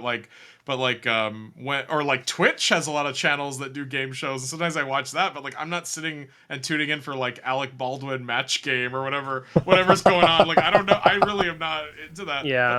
But it's almost because it's everywhere. Like I was gonna even bring up. Sorry, by the way, my cat likes to meow really loud. It's all good. I was gonna bring up, you brought up most extreme elimination challenge or whatever. That's the game Fall Guys, right? Like Fall Guys, the video game, is that show, That was the and original like, Fall Guys. yeah, but Yeah. like, I mean, all this game show stuff just kind of bled into other stuff. So I feel like even though I'm not like sitting and watching, I mean, I like Drew Carey, Price Right. I don't catch it that much. I like Jeopardy, Wheel of Fortune, but like I gave up. I mean, I just have Roku at my house. Like, I don't have any. So if it's not on Roku, Yeah. I don't watch it. Yeah. So Yeah. like, but back in the day, I was on network TV. Even when I got cable finally, like I would watch Game Show Network. I was totally into all that stuff. But like now, I mean, yeah, like most of the game show stuff I see is just through like other stuff, which is so funny to think about. Like I don't actually, and also I kind of forgot your question, so sorry if I'm rambling. No worries. No worries. It's how have game shows shaped your overall taste in shows? So yeah, so I mean, I think, but I think I love old TV. I love old TV, and old TV is a lot of game shows, and I love when somebody is telling me, like there's a guy I'll shout him out. He does charity work. His name is Troy Takes Photos. He's a streamer, and he does a charity event for the Trevor Project multiple times a year.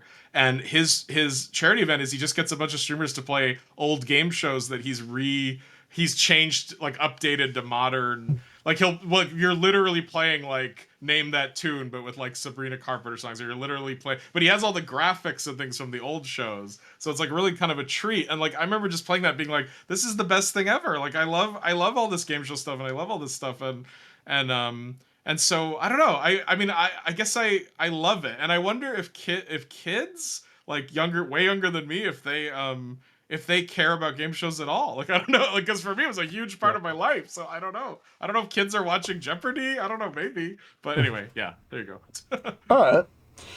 What about you, Rick? How have game shows shaped your overall taste in shows? I think in some ways, also shout out to chat. American Gladiators was literally like, was waiting for a moment to throw that in there. Also at midnight, the original version. Oh yeah. Oh my God! Yes. Yes. Forgot about that. I would say that to answer the question though, I think game shows have made me give a very critical eye to two things in particular. One, hosts and emceeing in general. They're like, game shows are probably the number one, like shy of actual like live events that you attend in person that have a host. Like game shows are the next closest thing where like the energy of the host and like how they bring the audience in on what's going on is so important in that. And you can tell from watching some shows or others, like which hosts are amazing at it and which hosts are so not like any good at it.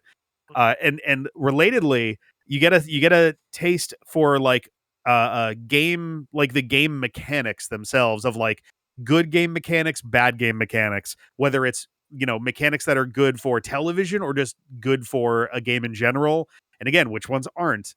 Like they're, I was talking about the Power of 10 and the chair in the chamber, and like some of that is good television, but a lot of it's not great gameplay. So like there's a reason that none of those really lasted all that long in the end, even though they had like a big spectacle to them.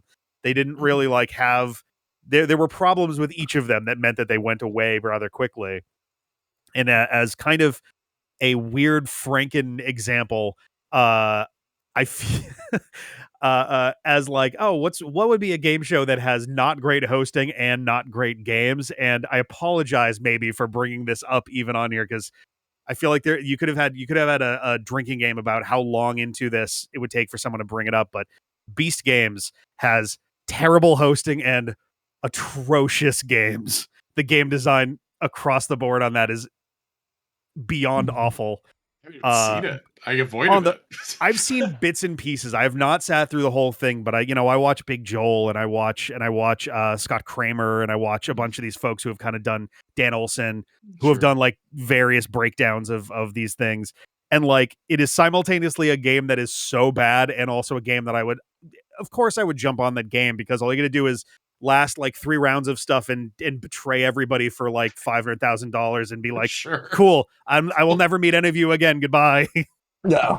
Like, yeah. It kind of bad game. It kind of reminds me of another game show that I'll bring up that I liked back then, but now I absolutely could not watch ever again. And the host is an awful piece of shit too. I'll bring it up once it's my turn, but yeah, that definitely was not a good time. Yeah. What about you, Autumn? How have game shows shaped your overall taste in shows? I mean, nowadays I'm like with a lot of people in the call, like I don't really watch TV all that much. I mostly am chronically on Twitch, which could be considered a good and a bad thing, but I mean, it really didn't shape my way of watching TV. I mean, I still love game show, like I said, like what finding Game Changer nowadays, like that's one of the few game shows that I like because it's different. I love the idea of different and finding something that is new and not just a rehash of trivia or something like Jeopardy has the market down on trivia. Like you can't really reinvent the wheel. I mean, a lot of like the comedy game shows that I like. I mean, we haven't even touched on 8 out of 10 Cats Play Countdown. I mean, going into British game shows as well, like Jimmy Carr over there, and that ridiculousness that is over there, and you know nowadays it's like I'll catch a clip here and there of like Family Feud, or I'll with Steve Harvey. Like Steve Harvey is definitely one of those game show hosts that have really blown up. And I mean, Rick was talking about game show hosts and whether or not you could see if they're gonna click or not. I mean, like with like Jeopardy, like looking at Jeopardy and with the whole Alex Trebek thing, like that whole debacle too, like that's a whole other story that we could get into. But like seeing someone like Ken Jennings come on and like really thrive, like a former, like you wouldn't expect a former contestant to be like a really good host of the show, but he's like nailed it. But yeah, no, my game shows, like they've influenced me just in general. Like my love of knowledge came from game shows, like learning things and buying books about useless knowledge and just filling my brain full of just all this stuff. That's one of my lasting memories about game shows in general. All right. Like for me, it didn't really shape a lot of my taste in TV shows, but what it did do was it gave me a sense of like just being hooked on watching like contestants participate in all these challenges and seeing the host bring in the hype to get you excited for the show. Especially like with shows where like you could hear like the crowd just absolutely into it from start to finish. Those are the best game shows, because there's game shows where like the crowd just dies down and then they're just quiet, no reaction. That makes the game show not as exciting. It gets boring after a while. But I will say that there's also game shows where like they try to go over the top, but then they just go way too far and they don't know when to fucking stop. Which, case in point, I'm going to bring up a show that came out back in the 2000s, like the early 2000s. It was on NBC, and they did not know when to stop going way too far. And that show is Fear Factor. I was about to guess that. I figured this is where it was going. Yeah, because like, yeah, say whatever you want about Joe Rogan, because yeah, he's a piece of shit. But that show, the way that they had like all these contestants doing these challenges, there's a lot of there's a lot of weird challenges, dangerous challenges that like could have gotten some people injured or even killed. And some even disgusting challenges, like seeing people eat like certain parts of like animals that I'm like, how the fuck did they even get away with this shit? Or if they would have put like someone in like this glass container and then they put a bunch of like giant cockroaches inside and they have a fear of roaches doing that shit. It's like, if they put me in a fucking glass container and they fill it up with fucking mice and rats, that's just gonna get that person. If that person ever did that to me, I would never ever talk to them again. But well, I didn't want to say anything, but we all got together while you were introing, and you're on Fear Factor tonight. So after this, we're putting you on. It's okay. It's all cockroaches episode. oh my god, I'll take the cockroaches, but mice and rats I cannot take whatsoever. Like that's actually snakes too. I have a fear of snakes, but that's the thing. Fear Factor. It's the point of it. It's supposed to invoke your fears, but I can't watch the show anymore. Like going back to watching it, I can't. The whole thing is horribly tainted at this point, just by association. Yeah. Even aside from the what the game show is on its own. Yes. But overall, like what it did do is like what all these game shows did were like, they just helped me like find a new way to get entertained. Like so, instead of watching cartoons or sitcoms, like it was something different. It was a lot of fun. So that's just how I saw game shows. Like it may not have shaped my taste in shows, but it did give me a new level of entertainment. So before we do the committee questions, I just want to bring something up. Does anyone remember this one British game show where they had like the worst blooper possible, and it was called Catchphrase, and like you had to take a wild guess on what the catchphrase is, and people thought it was something completely gross, but in reality, like people had like dirty minds or whatever, but in reality, it was just like a guy with a cane. I'm gonna post an image. I'm gonna post in the podcast guest room to see if you remember this. It was very infamous for a while. Oh, yes. Oh, God, yes. I didn't even have to hit play. I recognize the frame.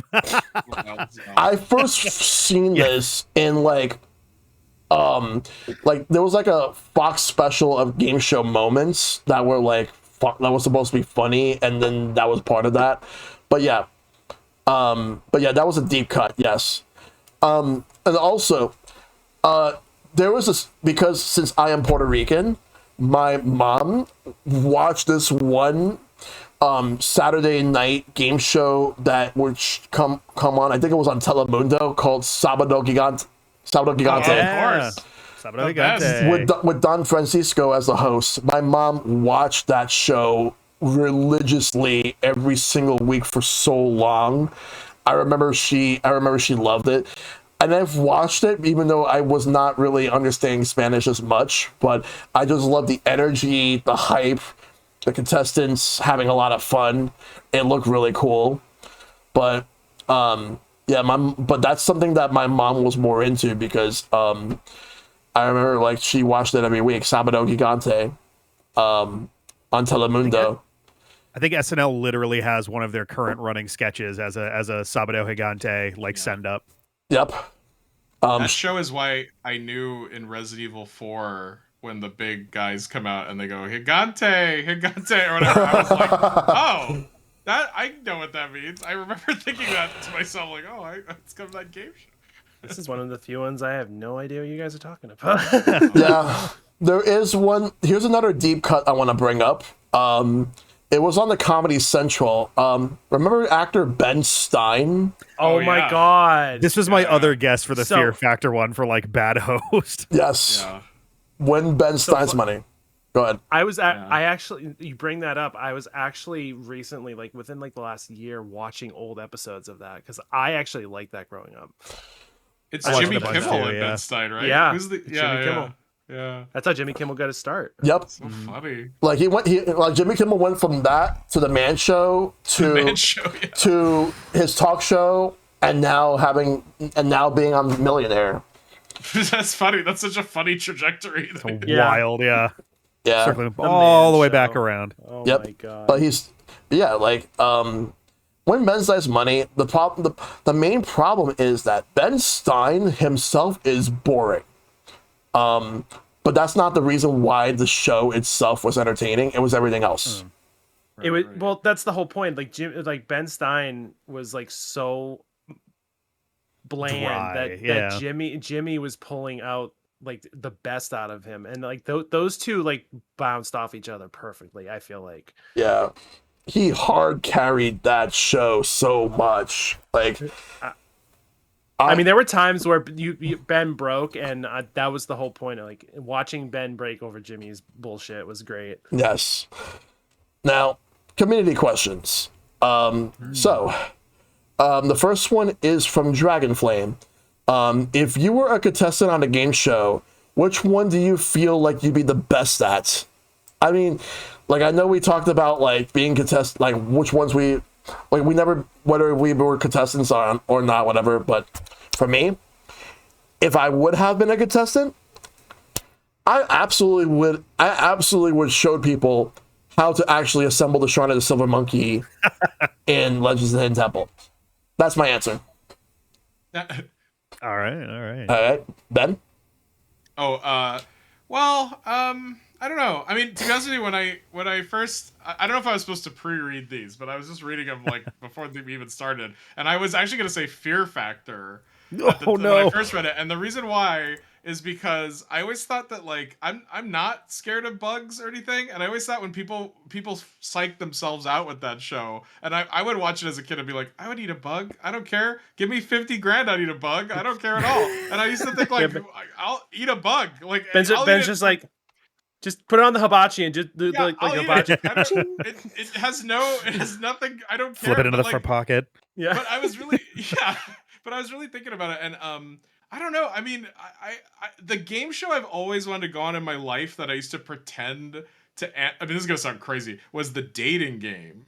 Like anytime I was a kid watching even the modern dating game, but also like old reruns of the dating game, I'd always think I was like a teenager, and I'd be like, what ice cream flavor would I say I would be, or whatever, the cheesy innuendo questions. And I'd always think in myself, I'd always like pause or just think the answers out. And like now that I'm an old man, like I just think like I would clean up at the dating game. Come on, let's go. They don't have to see me, so it's all just wit, right? Like I'm in. Like sign me up. So I think dating game.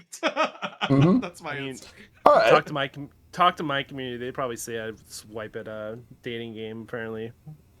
Yeah. I apparently have charisma, and I don't even see it. So it happens. I see it. You have to have charisma for Shellshock to invite you on this podcast. This is going on my LinkedIn later. It's going on my resume. Yeah, 100%. They're gonna play this one at my funeral. I'm gonna make sure that this is in the will. They have to play in full. Yeah. What about you, Rick? What is a game show that you would be the best at should you be a contestant? So oh, man, it's so tough. There's definitely games that I love that I would love to be on that I know that I'd be trash at. Like I think everybody, man, I would love to think I'd be amazing on Game Changer, but like everybody watches it and goes like, oh, that looks like so much fun. It'd be great. And it looks like a lot sometimes. I think the if I had to narrow it down, I think the three, I guess, that I would probably at least do well on would be Family Feud. Mm-hmm. Like if you just think quick, the biggest trick is just thinking fast on that one. The Pyramid, I love that specific kind of game. The one that I think I would do the best at is it a horrible cop out to say Nick Arcade? Like I watched the Melissa Joan Hart episode live and was like, what's happening right now? Oh yeah. Why? How is this happening? Which to her credit, the game hadn't even come out yet, so nobody knew what the fuck a spin dash was. But like it was definitely like, what's happening? Please let me on this show. I'm losing my mind. Yeah. I've seen that a lot. Autumn. I said it earlier. I'm really good at Wheel of Fortune. I feel like, I mean, I've played it on stream before. I've played it with on my own, and like I feel like that style of game, just guessing letters, and then like within a few letters, I would know like where the puzzle was going. So I would rack up money, and then I feel like I would do really well on that show.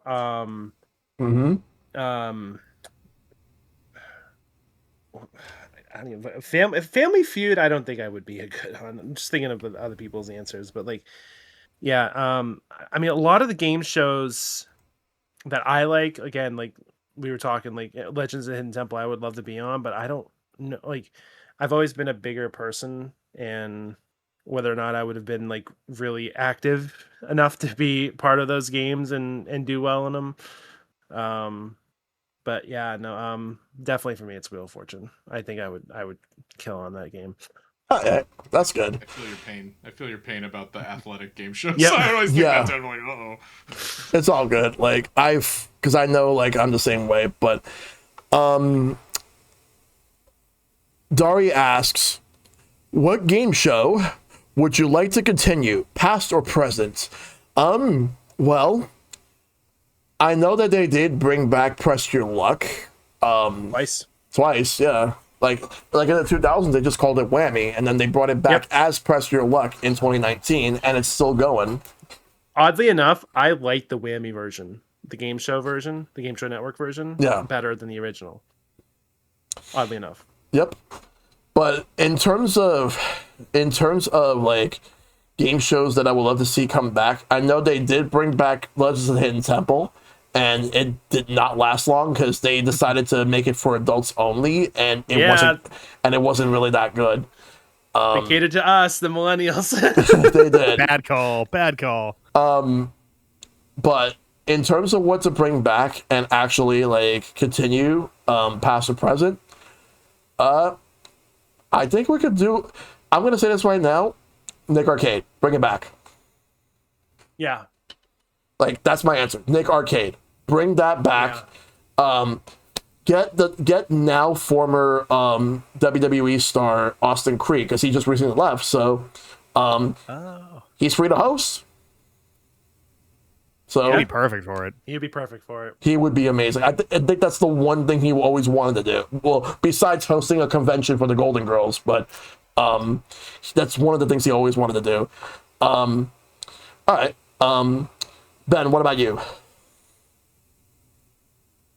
I think I can't. I should have googled it because I was trying to debate in my head. But there's a lot of British game shows. There's a lot of 80s British game shows that were like pretty wild, and we didn't have them in America. I found them way later when I was older. But there was one show that there was a show that was famous in England where like kids had to like navigate a maze, and I think it's called like the Crystal Maze. Or whatever. So with Richard O'Brien. Oh yeah. Yeah, but the guys who made the Crystal Maze had a previous show that was even weirder, and it had the same concept. It was called, I think it was literally called The Adventure Show or The Adventure Game Show. And there were like one season, it was 4 episodes or whatever, and it's the weirdest show. It's like a sci-fi kind of puzzle show, but it's basically just anything goes real weird, and it has like no music, and there's like hosts talking about what's going on, like they're characters in the show but also the hosts, and it's like very super weird show. And I watched it, and when I got to the end I was like, well, I can't wait for season 2. And they were like, oh, there was no season 2, they made the Crystal Maze. And I went, well, look, Crystal Maze is great, but give me this weird super weird show. Like even the final battle that you have to do was like a bridge where like weird like cubes were chasing you, and there were like lasers and stuff, and like it was just out of control. And so I would 100% want more. I want more of that show now. Like I want to be on that now and be like, okay, and talk to the hosts / characters in the lore. Like it was just so weird. But anyway, but yeah, England had a lot of those shows in the 80s, and they were amazing. So any of those coming back would be fun for me. Yeah. But anyway. Of course. All right, what about you, Rick? Pick a show you would like to see continue, like, or come back. I'll give you a super fast 3 of those. Nickelodeon Guts, I would love to see come back. Original format or Global Guts. Those are the 2, like, I think best versions of the show they ever had. Also, At Midnight, original format. It was amazing. It was obviously a different time when like literally everybody was on Twitter, and your Twitter handle was essentially your second name on like in everything, and we're kind of not there anymore. But and then they tried with After Midnight. It had the DNA. It was missing the originals, definitely. Yeah. It wasn't Chris Hardwick for that one, was it?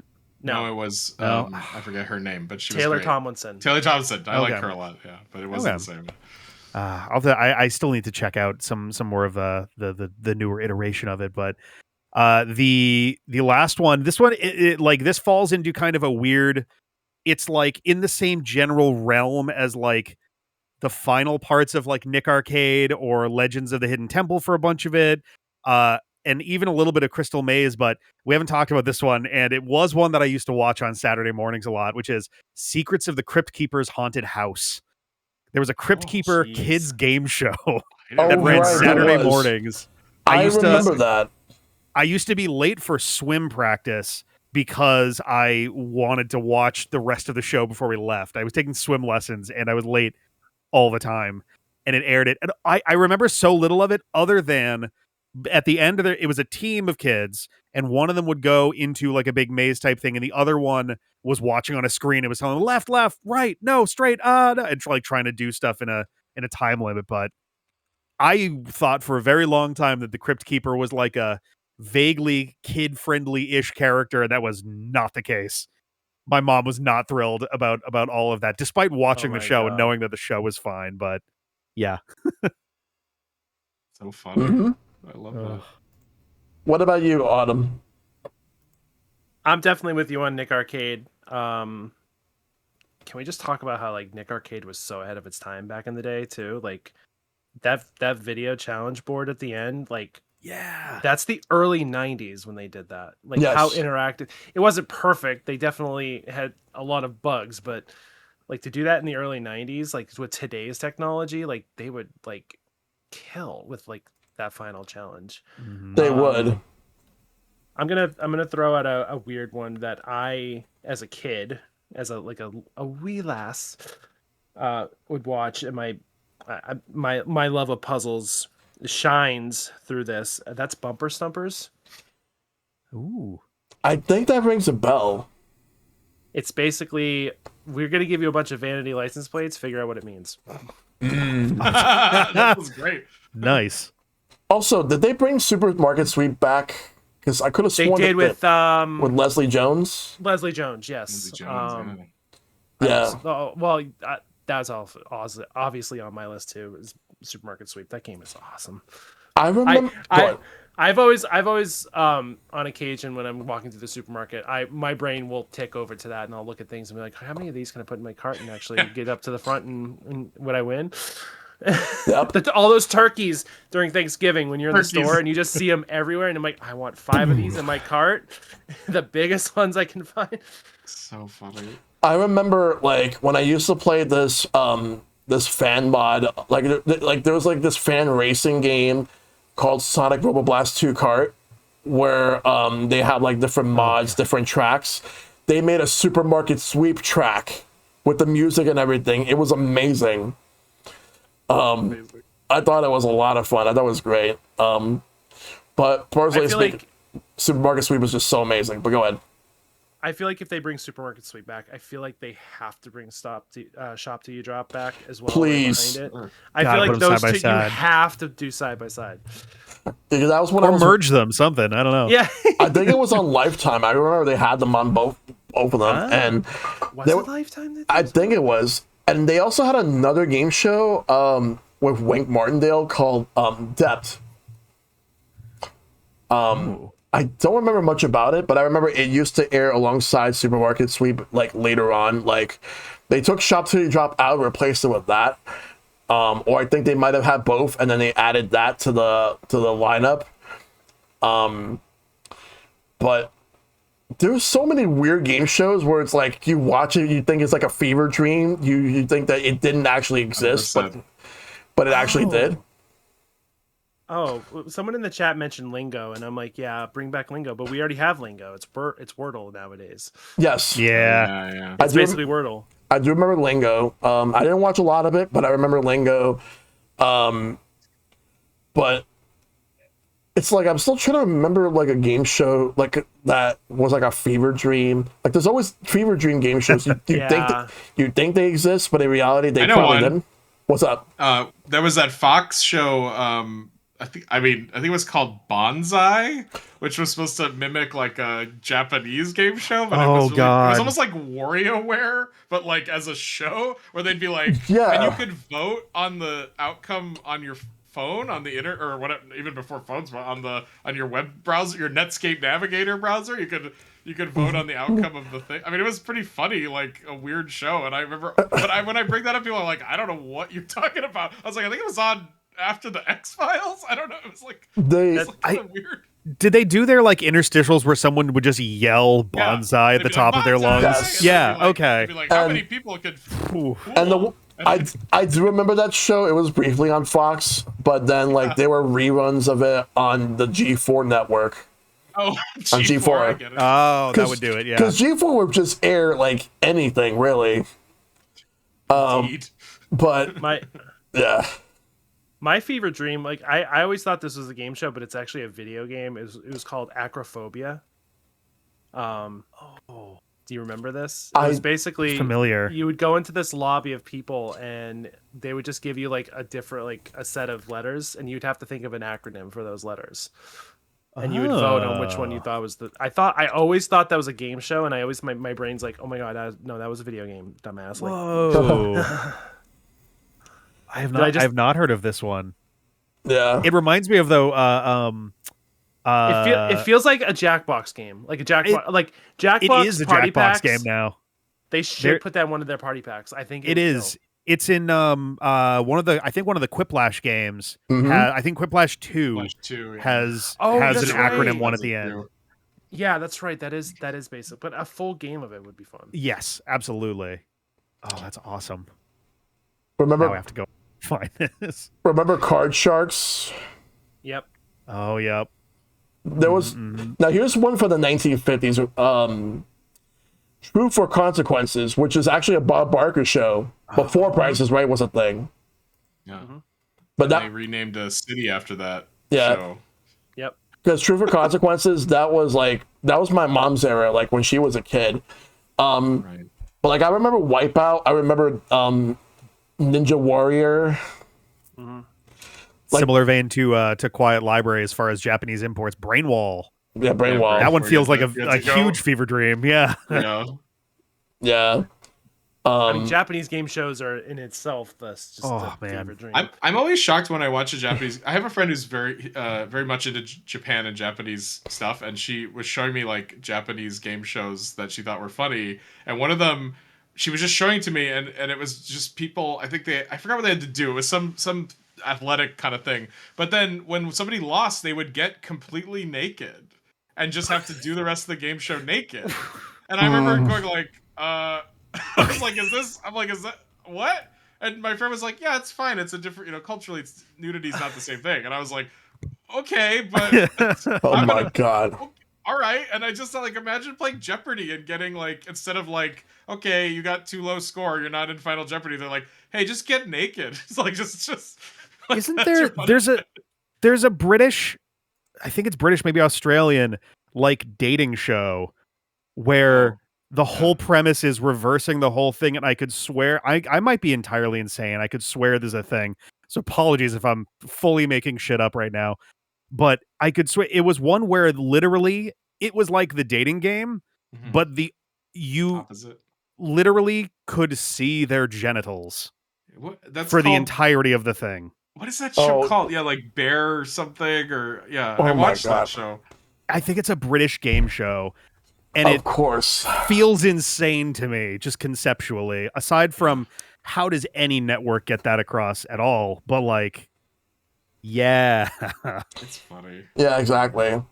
But yeah, so the next question comes from Zensfab. As a kid, when you would stay at home sick from school, what was your favorite game show to put on during the day, and why was it Price is Right? Price is Right. Well, why was it Price is Right? Because it's Price is Right. It's amazing, but it was the only thing besides soap operas that was on during the day when we were home. But it was fun, and Bob Barker's the cadence of Bob Barker's voice was so attractive. Like and then Rod, was it Rod Roddy? Yes. And Roddy was Oh, over God. was all over every. Roddy was on Press Your Luck too. He was all over. okay. It was, yeah. Yeah. So but like just the way like he'd be like, come on, Kathleen, whatever, come on down. And then he'd come down, and then Bob would be like, Kathleen, da da da, like just that like gravitas. I don't know what it like whatever that. Yeah, that, the way they talked was so attractive to me. Like I don't know, like I as a kid I'd be like, yeah, well, I don't give a crap about antique clocks or whatever, or like anything. All the prizes 90% of them. I'm like, I don't care about pledge or whatever. But like I'd be like, he'd be like, how much for that pledge? And I'd be like, how much for the pledge? $4, $5. Oh no! Like, oh my gosh, it was so yeah. Of course, 450. Yep. But I will say, I don't know about you guys, but and it doesn't really count. But Price is Right to me was great. But I also loved like Jerry Springer and like Maury Povich and like all those like trash talk shows. Yeah. And if I was home, I would always watch Price is Right. I was homesick, but then immediately when like Maury Povich would come out, I'd be like, I'd be like, no one knows I'm watching this sleazy show. Like, yeah, this is awesome. Just the grimiest imaginable thing So to be on horrible. in the middle of the day. Yeah, it's like the worst thing. It's the worst part of American culture. You had those. You had Price is Right. You had soap operas, and you had all those. You had all those judge shows during. Judge Judy, Judge People's Brown, Court, Disney Afternoon, and Judge Mathis.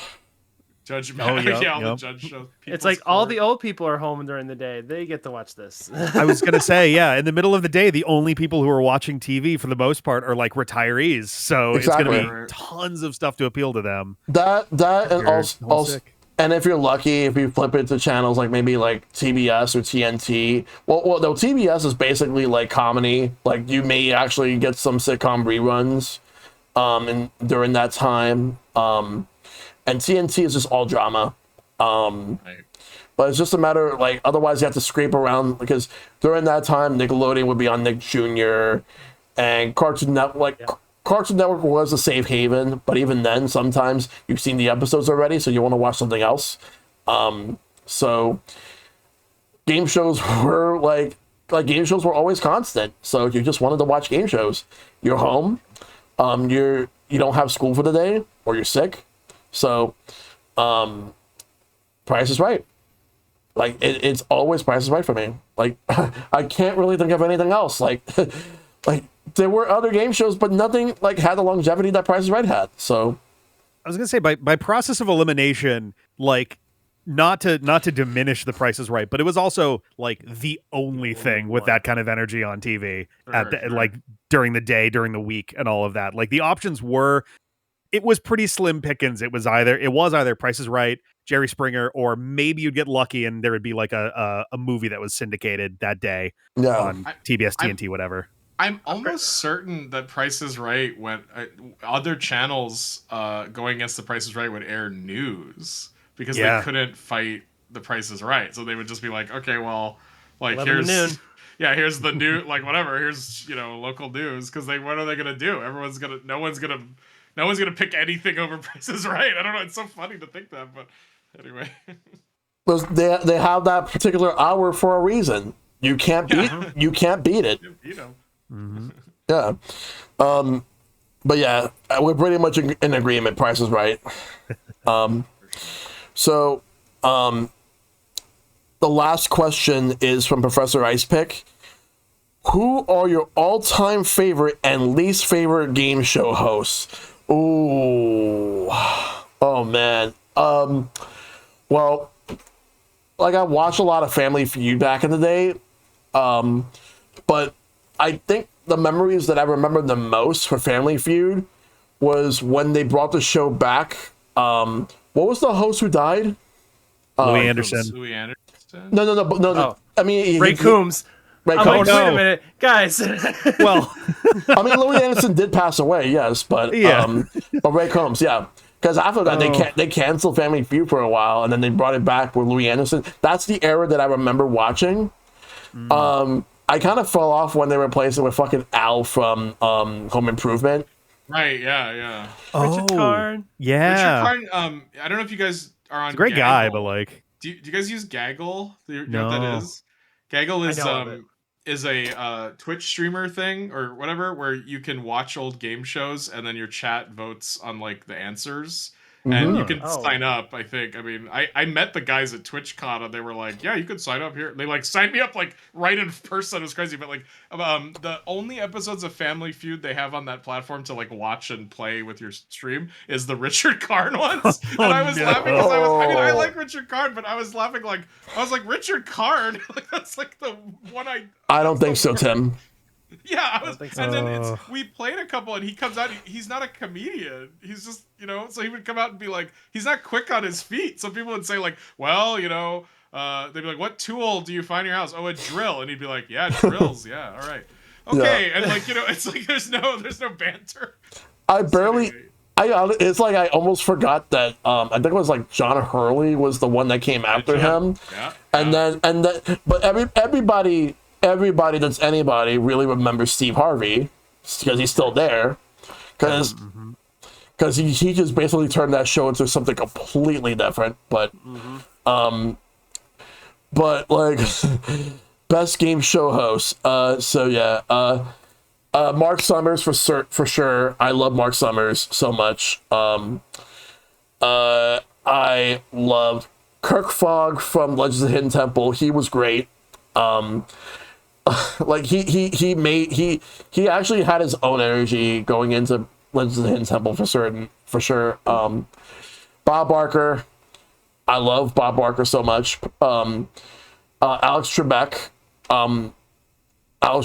is incredible. May he rest in peace. Least favorite, I actually don't like Pat Sajak. I don't really like him. I always thought he was very arrogant. I love Wheel of Fortune, but I don't like Pat Sajak. But however, if you want to know what's my least favorites, fucking Joe Rogan. Fuck Joe Rogan. Oh yeah, that was what I was gonna say too. Yeah. Let's see, Chuck Woolery. Fuck him.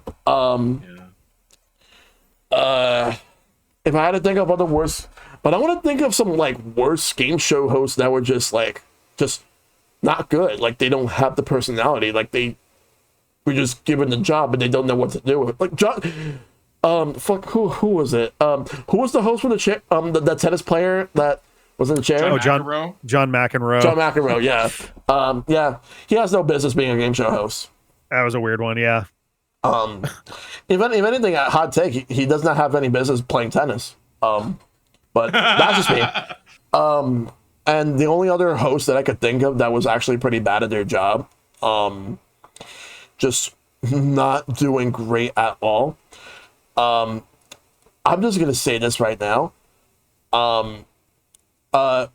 When they brought back American Gladiators, Hulk Hogan. He should not be a game show host. Fuck Hulk Hogan. Fuck Hulk Hogan. That was way past He's his a piece prime of shit, Hulk so Hogan, too. Yeah. I still maintain that like it was just satisfying just hearing about how like his last appearance in wrestling was like he walked out and everyone booed him. Yep. Yeah. So yeah. So those are my picks for favorites and least favorites. Ben, go right ahead. Well, I don't know. I mean, you pretty much touched on all of them. Yeah. I don't know. I don't know. I mean, maybe. I mean, I'm trying to think of like someone. I mean, I would highlight Regis Philbin and Who Wants to Be a Millionaire, especially because Regis Philbin is such a funny guy because I'm a fan of his, but he always wanted to be. Well, as far as I know, like he always wanted to be like Don Rickles. Like Don Rickles was his hero. Yeah. And so he had kind of a Don Rickles-esque like patter to what he was talking about. But I don't ever think he was as like quick-witted as Don Rickles. But he tried to capture that in Who Wants to Be a Millionaire. So there'd always be this little bit of like, he'd be like, like which waterfall is the biggest in the world? A, B, C, D. And then people would be like, huh, and they'd think about it. He'd go, feeling confident. You ever been to a waterfall? And it was like he was like roasting them, but like slightly, because he couldn't be mean. And I always thought that was compelling. I don't know. And when he left, you're right, like all the hosts after him or whatever, or just other like it never even Meredith or whatever, like I mean she was good too, whatever, but like it never hit that weird. He had like a weird like I don't know, rhythm or something. I don't know what it was, but I would say him. And then worst host, I was gonna say Joe Rogan for sure, and but Joe Rogan he's bad at everything. So like he's just a bad person. Like I don't know. Like if I had to pick someone who was specifically a game show host who was bad, I don't know. I mean, it's hard to say, but I used to think that there was a what's his name? LL Cool J. I mean, it wasn't really a game show, but LL Cool J had that lip sync battle show. Oh, And LL Cool J is a weird guy to me. Like I like LL Cool J, I like his music, but like him as a host was like odd. It always felt odd to me. And I remember thinking to myself like he's phoning it in. Like he's like he doesn't need to be. Give the job to someone who wants to be there. Yeah. So or whatever. So like I don't know. So I was trying to think of but even then like he's obviously not. He's not known for game shows, but so I don't know. I can't think of like a game show host person who isn't just bad because I don't like what they're saying as a human. Because like definitely Pat Sajak, like he was arrogant to people and he was weird, but like he's a horrible person in real life. Like so I don't once you know that it sours you on the show, but like I don't know if that necessarily made Wheel of Fortune bad. Like I don't know, but anyway, yeah. So I don't know. I would say, but definitely, I think Regis Philbin was. I think he should be shouted out for his hosting ability. Yeah, for sure. Rick. It's so tough. I think as like traditional game shows go, like obviously you've got like Bob Barker, who's just like the legend. Mark Summers. I think he did a phenomenal job with what he was doing with what he was tasked with and what he had as his own personal limitations in the role. I honestly kind of dug Mike O'Malley with Guts. I think that Mo was probably the more energetic and more actually interested in what was going on, but Mike was pretty cool with it. Mo actually became a voice actress. Did you really? Oh, yes. Sick. I did not know that. That's very cool. The rules, Mo. I always love that.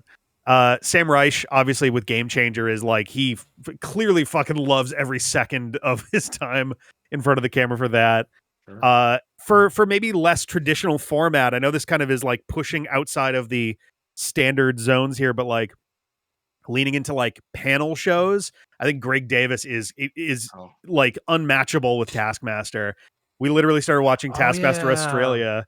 And I threw a quick thing on Blue Sky going like, so is this host ever not going to be like awful compared to Greg? And they're just like, and in a different direction entirely, we did partly because this leans almost more into reality shows, but like cooking shows we didn't talk about at all, like Chopped or Gastronauts or Iron Chef, where Alton Brown has basically just been the face of like everything food related in the US for like 20 years now. And I thought he was great on Iron Chef America as someone who could both be like entertaining from kind of a nerdy, geeky standpoint, but also be like really, he knew his stuff super well. So he was able to ask some really like incisive questions, like in the middle of everyone just scrambling to do stuff. So it was the hosting acumen that he had going on for that I thought was incredible because you have to be so sharp to be on top of all that, and he made it very entertaining. Yeah. As far as least favorite hosts, I mean, we talked about Joe Rogan, who I just is a bad person, but also he was just a pain in the ass to watch on the show too. Like I didn't love his energy at all. Kind of in the exact same idea, opposite direction. Ben Stein, he was a very good host for his show, but it's hard to look back with he's kind of just a piece of shit nowadays. So it's like, bummer. Yeah. And then I brought this one up earlier too. And I guess he's also a piece of shit person based on stuff that's been coming out, but Mr. Beast, bad host of his show, just flat out. And also not a great person as we're learning more and more. So, yep. So that's probably somewhere in there. All right. Autumn. I mean, I'm not going to go through the list of like bad ones because I think we've all hit on the big ones. Growing up, like you would think Chuck Woolery was one on every show that I would watch and I loved, and nowadays, like, yeah, he is a giant piece of shit. So it's like, but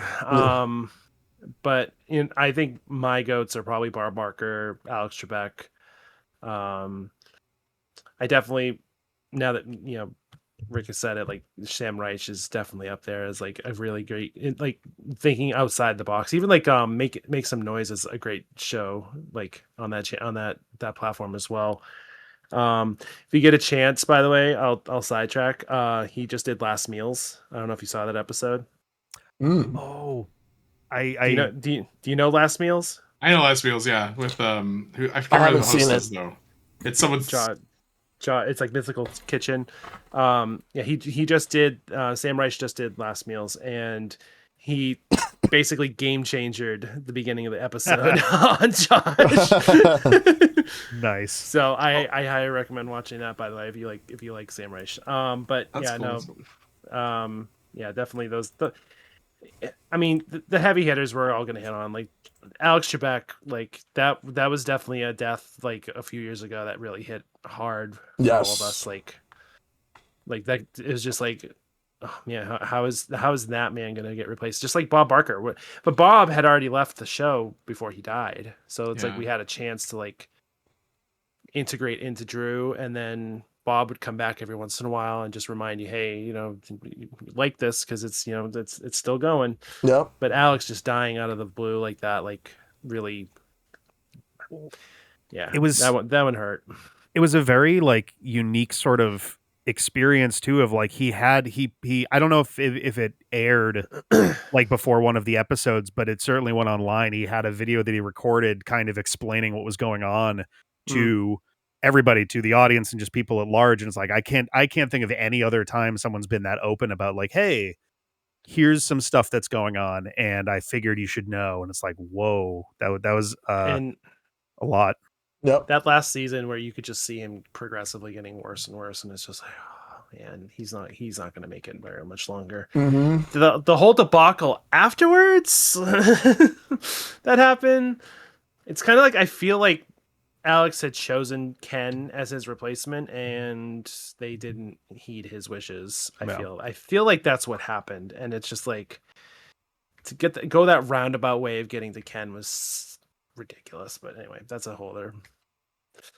It was so obvious it was going to be Ken in the end, or that it had to be, and they just did that whole song and dance, and the guy who produced the show was like, nah, I'll host it. And it's like, come on, We're man. gonna do all the song and dance. Like, I win. Yep. I win because it's my contest. I win. It's like that's not how this works. Yep. Hey look, you're a giant piece of shit too. Let's kick you out too. so odd. It's so odd. Yep. Now, I do want to bring up one last thing before we sign off. There is one like game show controversy I really want to talk about, and that's the one for Press Your Luck. It's a very famous one where there was this guy who watched the show religiously for a while. He studied the patterns, studied how everything worked, and then he got on, and he won big. Mm-hmm. And Michael Larson. Yep, Michael Larson. They put a movie out about it a couple years ago, I think. There was a documentary. Yeah, I think there was a movie. There's a documentary. Yeah, apparently he watched the show so much that he noticed that there were only 8 patterns of the board, and they cycled. And it's like the producers of the show didn't recognize that someone was going to catch on with that. Yeah. And yeah, he would hit in the second round. There was a square that gave money and a spin, so he would hit that over and over and over and over, and he got up to like $110,000. Mm-hmm. Crazy. Jesus. Which was crazy money at the time too. Not that it isn't now, but like insane amounts back then. Yeah, they refused. They had to split it into 2 episodes, and they refused to re-air it in like syndication. And it wasn't until when the Whammy show came out, they did the documentary, and they brought back the 2 contestants that faced him, and he was already dead at that point. So they brought back his brother, and they had a redo episode, and it was so funny because the first time his brother spun, he got like a dollar and a spin. It's like, really, we're gonna start this over again? Oh my god! I've been here before. But his story is actually very interesting too, because like apparently he was just fucking nuts. Because he was an ice cream truck driver, got on the show, won that money, and then when he won the money, he was into these like get rich quick schemes. So he listened to a radio show and they were doing a contest of find a serial number on a dollar bill. So he withdrew his entire winnings as $1 God. bills Oh gosh. to try to find this number, and then he got robbed. Yes.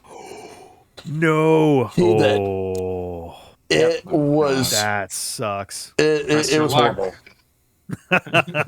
Yeah, no, he was a fucking crazy guy. He was like, he just kept doing like different get rich quick schemes.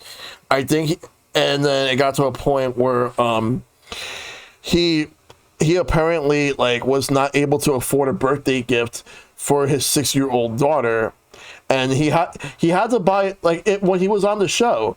He had to buy a dress shirt at a thrift store for 65 cents at the time, which as of 2025 would have been $2.01. Like the funny thing is that like apparently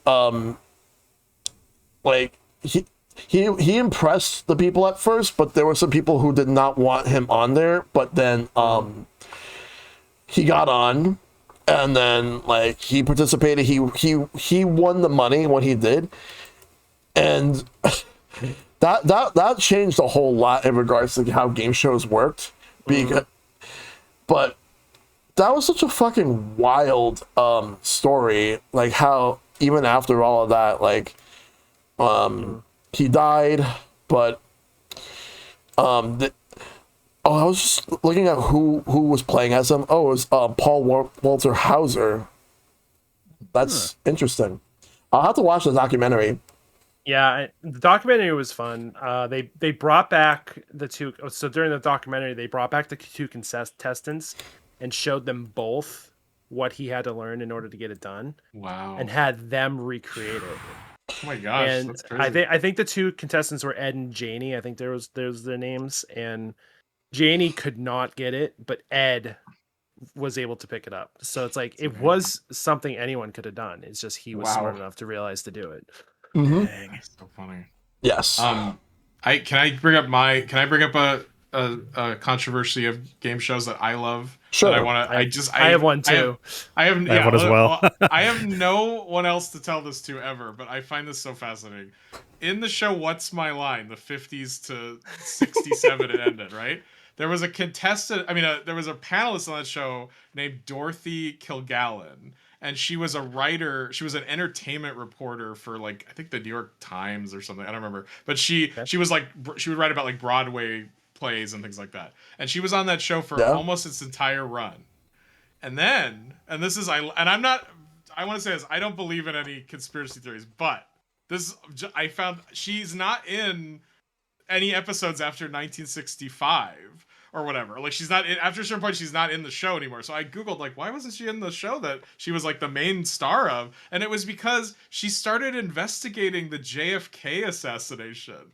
And she was an entertainment reporter who just suddenly was like, something's not right about JFK's assassination. And she would publish articles about it, and she was writing this book about it. Shit. It was like all of her own evidence about it. And then she died. She was murdered under mysterious circumstances. Oh my God. And it was ruled like a burglary or something. It was something like that. And then she just wasn't on the show anymore, and because of that, I'm pretty sure I'm maybe a little confused because I'm an old man, but I'm pretty sure that like after she died, the ratings on that show like started just getting. It was on for a couple more years, but like that was it. Like that show got canceled too. So it was like the JFK assassination conspiracy includes the game show What's My Line? Like that's like and if you look up JFK, I don't believe in that, but if you look up information about that, she'll pop up and her murder pops up and that game show pops up as part of like the conspiracy. And I just found that insane. And every time I tell someone that, they're like, I don't know what you're talking about. What's a game show?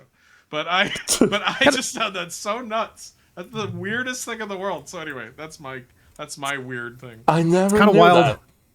It's kind of wild that show has connections to two different presidential assassinations. Yeah, that's crazy, right? Yeah. Insane. Coincidence? I think not. think not. Talking about assassinations, my favorite video I've ever saw was they were talking about all the presidential assassinations, and the first three, was it Robert Todd Lincoln, the son of Abraham, was at 3 of them. Jesus. Mm-hmm. Oh no. Oh, no. So he was in Abraham Lincoln's, JFK, and was the other one Ronald Reagan? No, No, he well, wasn't there that long. Okay. No, William McKinley was the second one, I think. Oh, right. I forgot about that one. Mm. But I think he was there for 3 of them. But yeah, it was funny because every time it's like Robert Todd Kennedy was there, witnessed it. Crazy. That's wild. It's wild. You said you had one. Wait, no, go ahead. Yeah, who wants to go first? Me or Rick? Mine is short. I bet yours is going to be more interesting and long. Mine is just, I love the fact that in the 50s, there was a rash of game shows where they were just fully staging the whole thing. Like 21 had a really famous one where like they just fully scripted like a whole chunk of time. There were, I think, 2 other shows that got involved with it, but it was like, oh, we need this person who's going to be on to get extra ratings and viewership because they've got a movie coming out, and like they would script it for like reasons like that, and it was just like ridiculous. 21 hadn't come up at all during this, so they brought 21 back in the 2000s, I think, and it was like fine. I think When Ben Stein's Money kind of did it better, honestly, because they had a similar sort of format for a bunch of it, but And it was comedy. that's all that I had. Yes, yeah. That's so funny. My other favorite game show controversy was the British Who Wants to Be a Millionaire. I'm pretty sure you might know where I'm going with this. If you haven't heard. No, really. I've not heard of it. There was a contestant, I think his name was Major something, which was funny because that's how I remember it, because his name was Major, and it's like, really? But he got into the hot seat, and the entire run he was cheating. He had someone in the contestants row and his wife in the audience feeding him answers through coughing. Oh yeah, I have heard of that. Yeah. I had heard of that. Yeah. Oh man. So that he would read through all the answers. He'd be like, A so and so, B so and so, and you hear this loud audible cough in the audience, and he'd be like, I think I'm gonna go see final. And he would, like, as soon as it happened, he would do it, and it's like, damn. Yeah. You had the camera on his wife, watching her the entire time, and she was just like, that is crazy. Damn. Love it. Wow. Well, Shellshock, who won? Who won tonight's podcast? You're keeping score, right? Yeah. Who can we score? Well, the winner of this podcast is it's a tie. You're all winners. Yeah. I want the home game. I want the home game. Okay, so Ben, you get to take home a Sharing with Shellshock home game.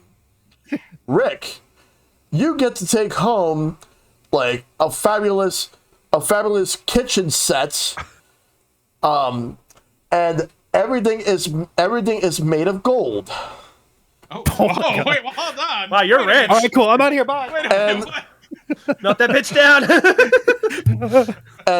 And Autumn, you are going to be taking an all expenses paid trip to Japan, a huge Japan adventure. Bring it on. That's where I've always wanted to go. I mean, you sure we made tied? This sounds like a tie to me. I think this sounds like a tie. Yeah. Wait a second. I'm feeling good. Autumn, you feel fine about this, right? This is a tie. Yeah, exactly. Evenly distributed. Yeah. Yeah. Yeah. I will end on this. I didn't get to bring it up, and I'm just going to bring it up now, because if you've been to cons, my favorite game show at cons is Throne Controllers, by the way. Yes. Big ups to Throne Controllers. Throne Controllers with the Runaway guys, which I will say I've watched 2016, 2018, and 2020. They did not come back to PAX East after that. I know. I want them to come back. I was talking to Luca this year about it. I'm like, where are you guys? They're like, she's like, we've been trying. I'm like, because like out of all the members of the Runaway guys, the one that I actually never like, the one I actually briefly said hi to, but never actually. I had conversations with 2 out of 3 of them, but the one I never actually got to have like proper conversation with, who I would love to right now is Claire. I would love to actually I would actually love to properly meet her in person. I have had an interaction with her. It was very brief and it was hilarious. And I've told this story many times. My community might know this story, but 2019 was the first year I went to PAX East, and then I took a 6-year break or a 5-year break.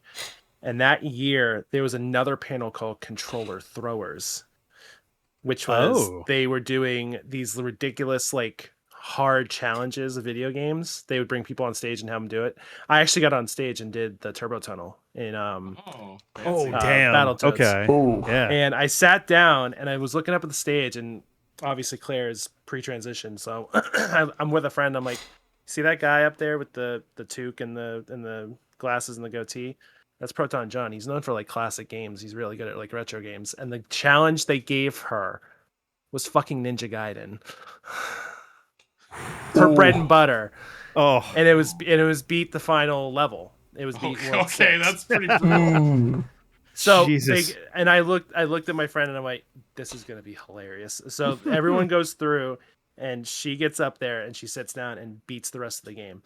And the host is like panicking because he was like, what the hell is going on?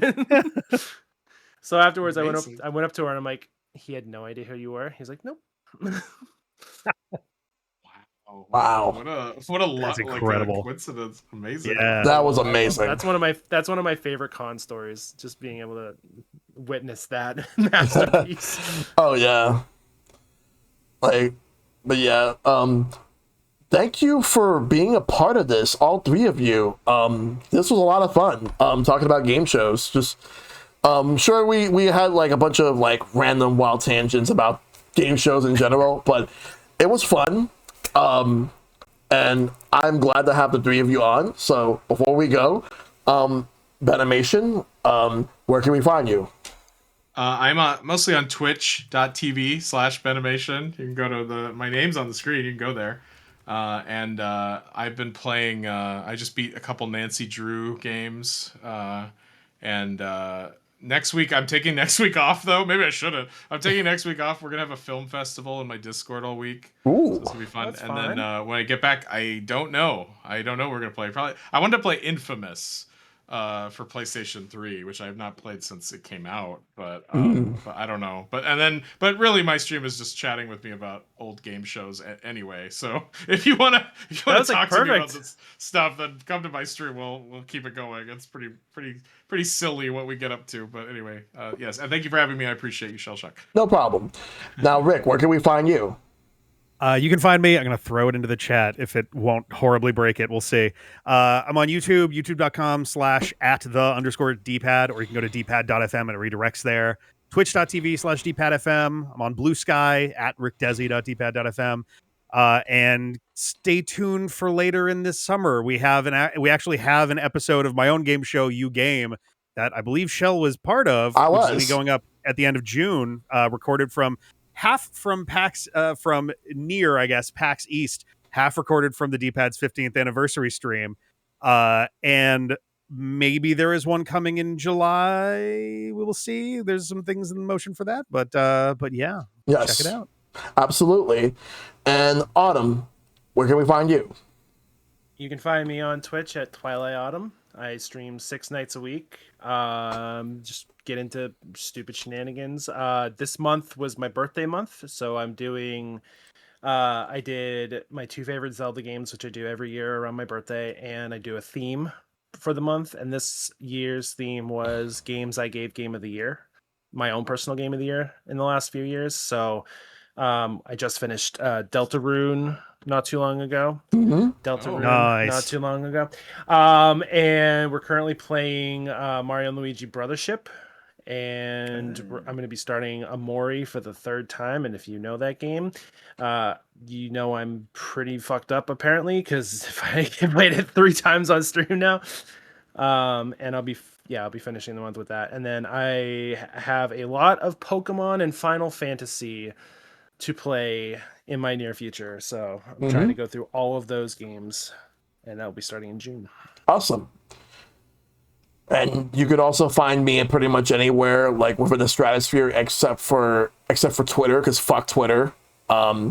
Despite that, I still refuse to call it X because it's stupid.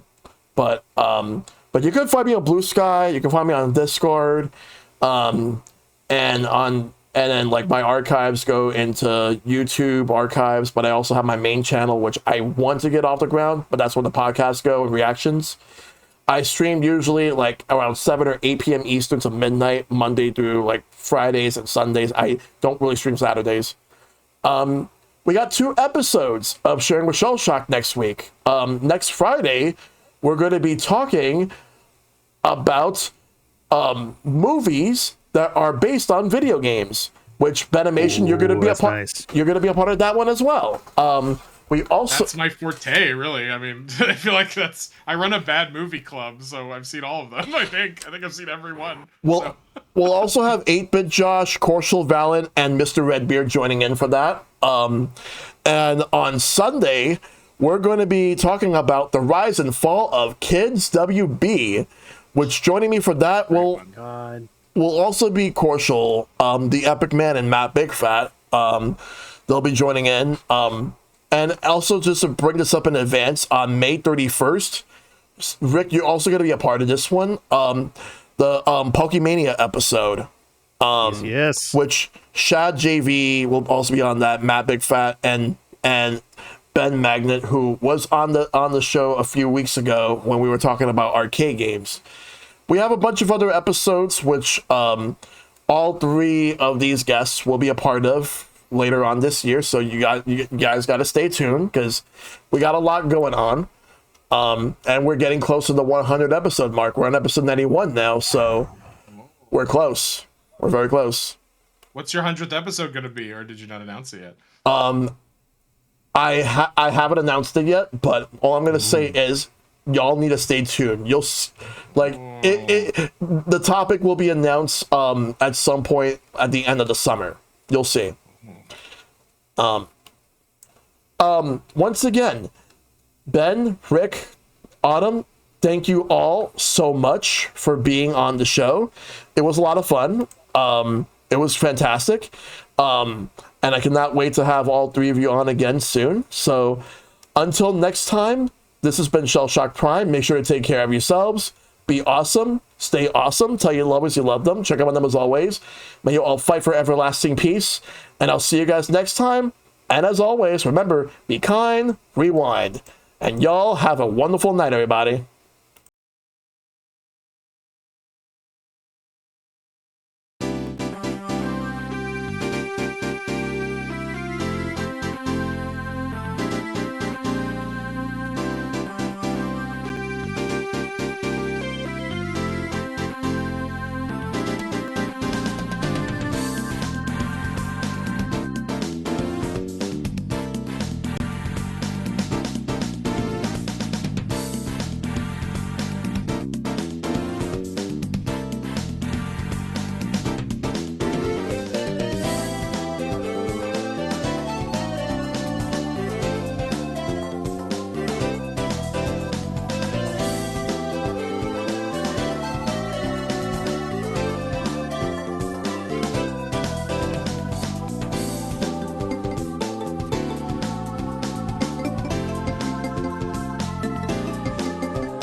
Shh.